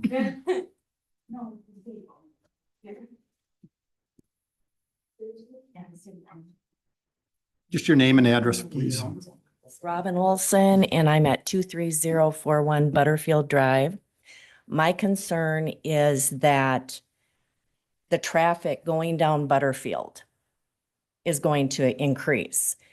My issue is when I was 4 years old, I watched my sister get hit by a car and drug 4 houses down. We have kids. Danielle has kids that are outside all the time. There's a lot of kids. And I'm watching them. I'm always nervous. And I don't ever want anybody to have to witness any of that. My sister survived, but it was awful. And to have increased traffic, we're in a small town. That's what we love about this town. We don't want to have to worry about our kids getting hit by a vehicle or anything. Why change things the way, from what they are? That's all I have to say. Thank you, Robin. Yep. Anybody else? On to reports, community development report. Good evening, Mayor So and we have Council. I'm sorry, what? or we just did that. I'm sorry. Go ahead, Jessica. That's my fault. Brain fart. I will be presenting the quarterly report for January through March, starting with economic development. On the Bridge Street corridor, we have 3731 Bridge Street. We have talked about that extensively tonight, so I think I can move past that because without the approval of TIF, the land use application will not move forward either. So 3765 and 3757 Bridge Street, which are the 2 corner lots that are city owned and that are to be developed, will gain access off a new city street with the Woodbine North extension. So this will make the properties more marketable for future developments and reduce the number of access points off Bridge Street. 3645 and 3631 Bridge Street, also known as the St. Francis Hardware Store and the Rum River Inn, were listed for sale in March for $1.6 million. The owners are hoping to sell all parcels together. Then 3503 Bridge Street was purchased in 2024. This is the lot across the street from the Casey's gas station and near the high school. They are preparing for phase 1 of the development, which is a 3-tenant commercial building. The Highway 47 corridor, Vista Prairie, is currently on schedule to open this fall, and exciting progress has been made on site. The First Baptist Church expansion has been working to obtain their MnDOT permits. So the city drafted a site improvement performance agreement to keep those applications moving along until they do get their review from MnDOT. Farmers Market, staff is preparing for its 3rd annual Farmers Market season. This year, we are making some changes to allow for anticipated growth. Year over year, from the first year to the second year, the number of vendors doubled. So we're hoping that by moving it into Community Park and out of the parking lot, that we will have more room for expansion. So the vendors will be moving into the park. The food trucks will remain in the parking lot. The city and community tables will be located in the park pavilion, and staff has planned a special event for each month, the last Wednesday of the month. Chamber of Commerce, staff have remained active in the chamber. Jody Steffes is serving as the primary city liaison. Ms. Steffes volunteered at the annual dinner Friday, January 31st. The event was sold out, and it had record attendance this year. Ms. Steffes also volunteers for Pioneer Days, the parade, and wherever help is needed. The EDA, this was specific to the project we discussed earlier with the EDA selling or entering into a purchase agreement with North Shore Development Partners. So yeah, just over the last 24 months, the EDA has entered into a letter of intent with North Shore as they work through site information, surveys, and financing discussions. And that's where it ends tonight. Land use development. Staff maintain an ongoing list of all of the platted vacant lots in the city to identify potential future growth and help direct interested builders to the city. To date, there are an estimated 44 lots remaining with water and sewer connections and 34 lots remaining that would be on private well and septic. And there is a breakdown in the table below.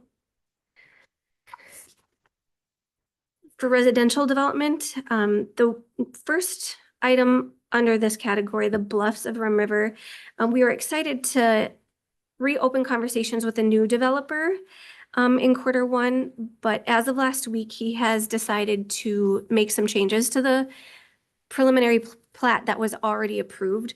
So that project will be delayed, and it's taking it back to the preliminary plat stage of it and back to the drawing board.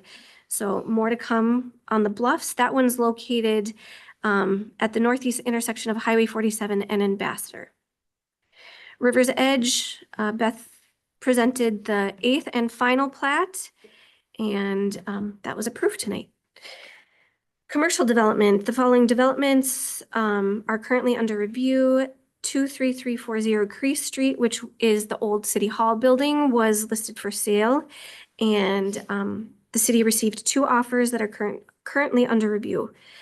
3503 Bridge Street, the Rum River Preserve of St. Francis. This is the project across from Casey's and by the high school is preparing to break ground, and we approved the site improvement performance agreement tonight as well. And on the map, it just shows you where these projects are located within city limits. Building department, the city issued 1 new construction permit in Q1. This is ahead of Q1 year over year, which in 2024 we had 0. So below it compares year-end totals with just how we're beginning the year, which if you look year over year, we're ahead of last year. The city has processed 103 permits to date, with 34 of the permits being over the counter with a flat fee. This just explains that permit revenue is based on both over the counter permits and projects that are based on a valuation schedule. All permit costs are identified in the city fee schedule. Fees are utilized to cover expenses of the permit process, such as administration, inspection, engineering, and planning if necessary.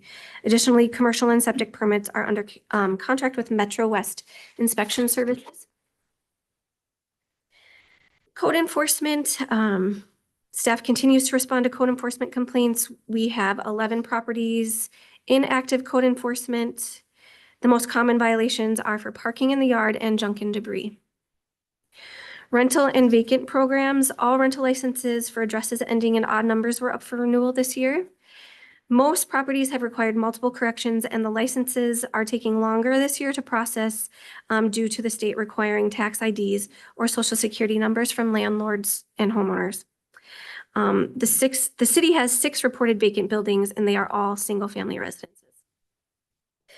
The Planning Commission met once in the first quarter in January. At that meeting, the Planning Commission reviewed a code revision for solar energy systems and recommended the changes. The Planning Commission currently has 1 vacancy, and staff recently received 2 applications. An interview will be scheduled with qualified applicants.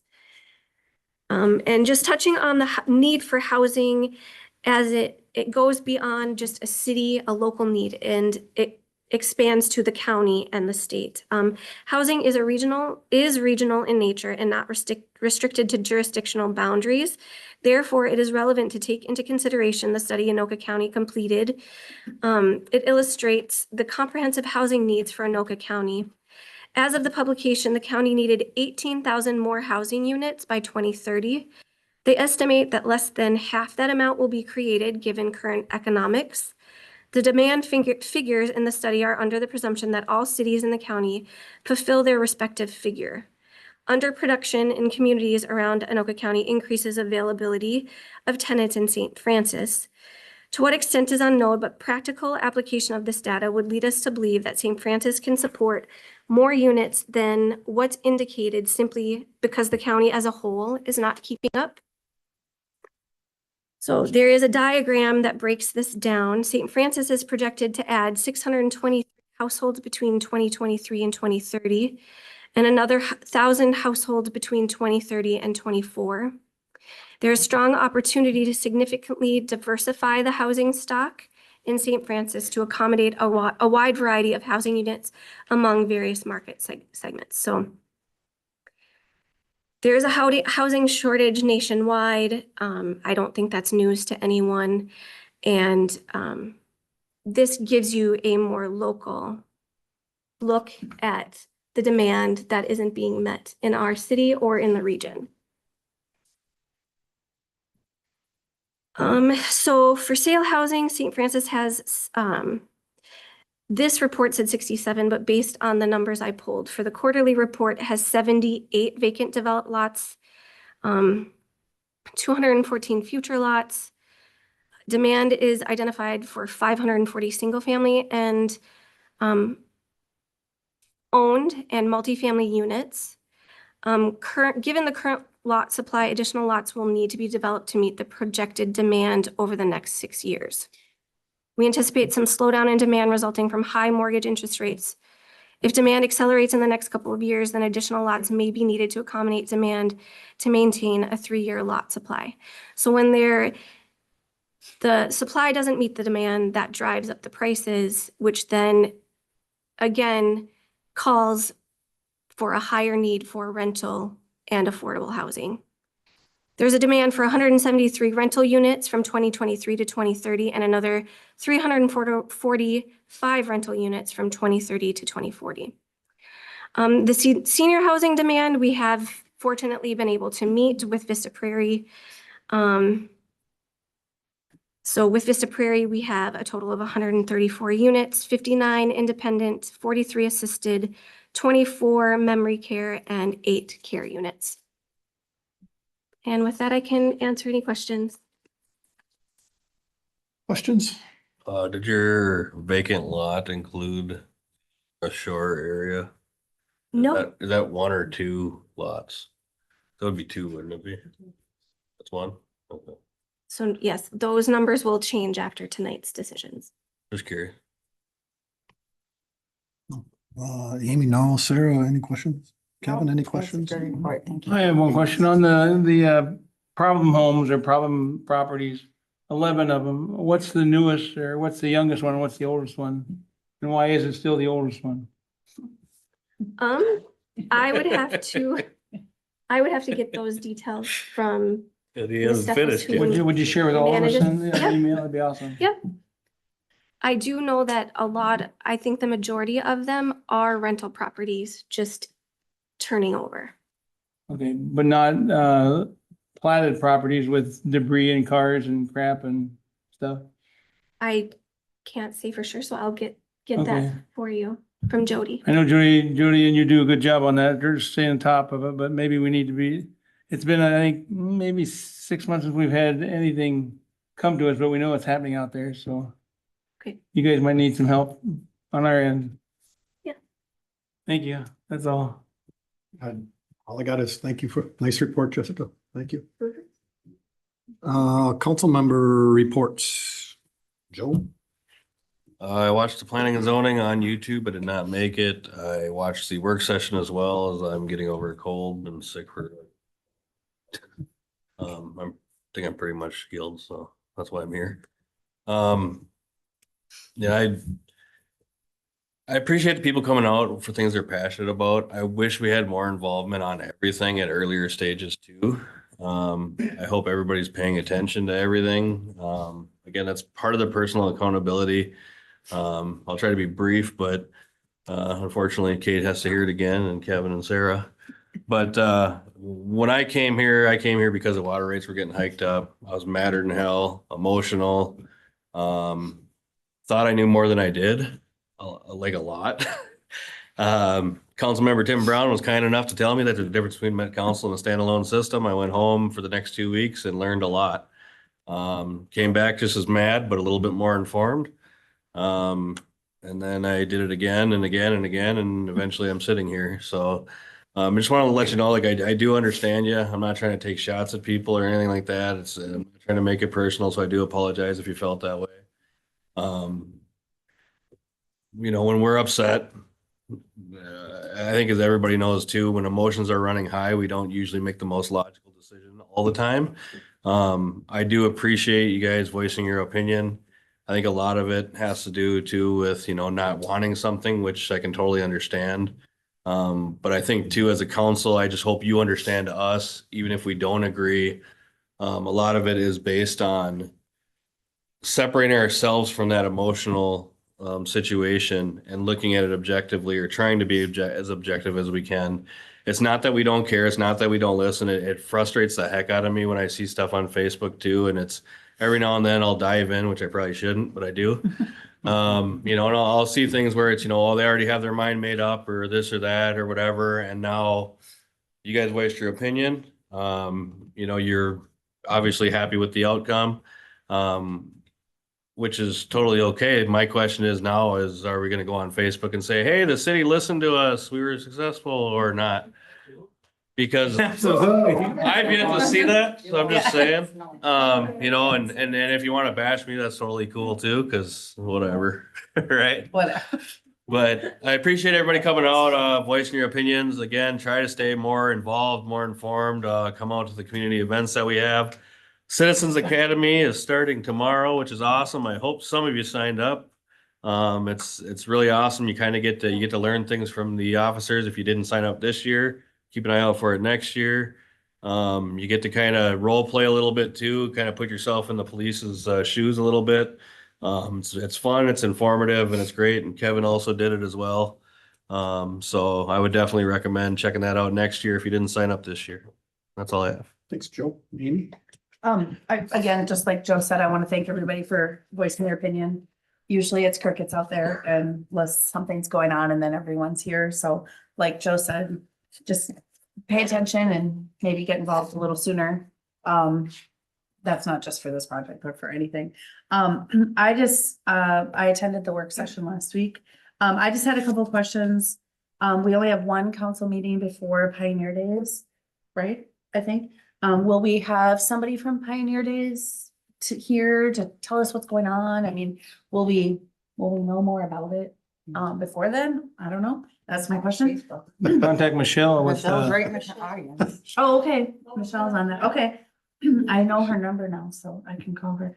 And then we got an email today from a business owner who had questions about the planning and zoning and how long the process took, and kind of lost a tenant in there or something. So I am curious, what is the process for when you want to change something? And I don't know all the right words, but So I know exactly, you're talking about the Mhm. chiropractic. I've talked both Kate and Jessica, so I just Yep. prefer one of those two Yeah. go. So Jessica, or Beth, sorry. Beth and I met with the UP family and they were given guidance based on, do you amend the ordinance like they have in the past, or do we rezone? And ultimately we can advise them, but it's their choice to apply. And I don't know. And spot zoning is and very once- dangerous, right? You don't want to do that. So that's part of Yes, the. that is true. Once there's an application on the table, for specifically a land use request like that, we are held to a 60-day deadline from the state. So we do our best. Usually it's between 45 to 60 days to try to get something through.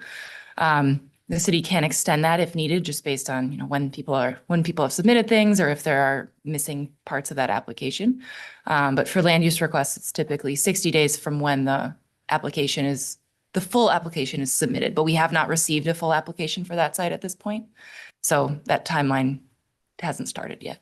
Okay, well, and also too, in that email, it explained that they weren't aware that their building was zoned differently. And I have to be honest, I've heard that from a couple other people. And so I want to understand when a building or a home or anything is rezoned, do we let the residents or the business owners know? Yep. So again, that's a state that is required. So we notify the property owner at that point. By mail, Yes, by mail, okay. it's also in the paper. But yes, By they, the newspaper? yep, it's in the Oh, yeah. newspaper, but they specifically get a letter to the property as well. Okay, because I just have heard that a few times, and so, when we got the email today, I just wondered about that. Yep. Thank you. I was speaking with Jessica prior to the meeting here, and I'm hoping to set up a sit-down, face-to-face sit-down. I think too many things get lost in emails and back and Sure. forth, so I'm hoping with a couple Well, of there- people from yeah. staff and to sit down with them face-to-face, so Well, you maybe can fill me in. He's got a we'll class. we'll see. Anything else? No. Thank you, Thank you. Sarah. I also watched the P and Z meeting and attended the work session. And I also, this past Saturday, I attended the second annual adult prom put on by the Lions. I wanted to Very- go to that. Yeah, it was a very fun event. We had a great time. It's a good time. So I encourage you if they do it. I'm guessing if there was a second annual, there may be a third. I hope so. Nobody So asked me. I don't think your fiance might like that, so that's why I didn't invite you. Otherwise, clearly I would have. We would have to publish that if you guys went to the prom. Yeah. Yeah. That's all I have. I missed the recycling event this past Saturday. I usually like to go. It's awesome. It's usually an awesome turnout. I like the Knights of Columbus pitch in. There's some scout groups that pitch in, and our city staff, our fantastic city staff. They do an awesome job. So next one I think is coming around in July. So keep your eyes out for that. And I also attended the work session again. We've started talks about the budget. It's coming. We've taken earlier months start than we have in years past, and it's a good time to talk it out, what's ahead. We all know what the economy is doing right now, so we'll do our best to keep it tight reins on what's in front of us. But again, if you have any questions, comments, or concerns, our emails are public and our phone numbers are public, so please give us a call.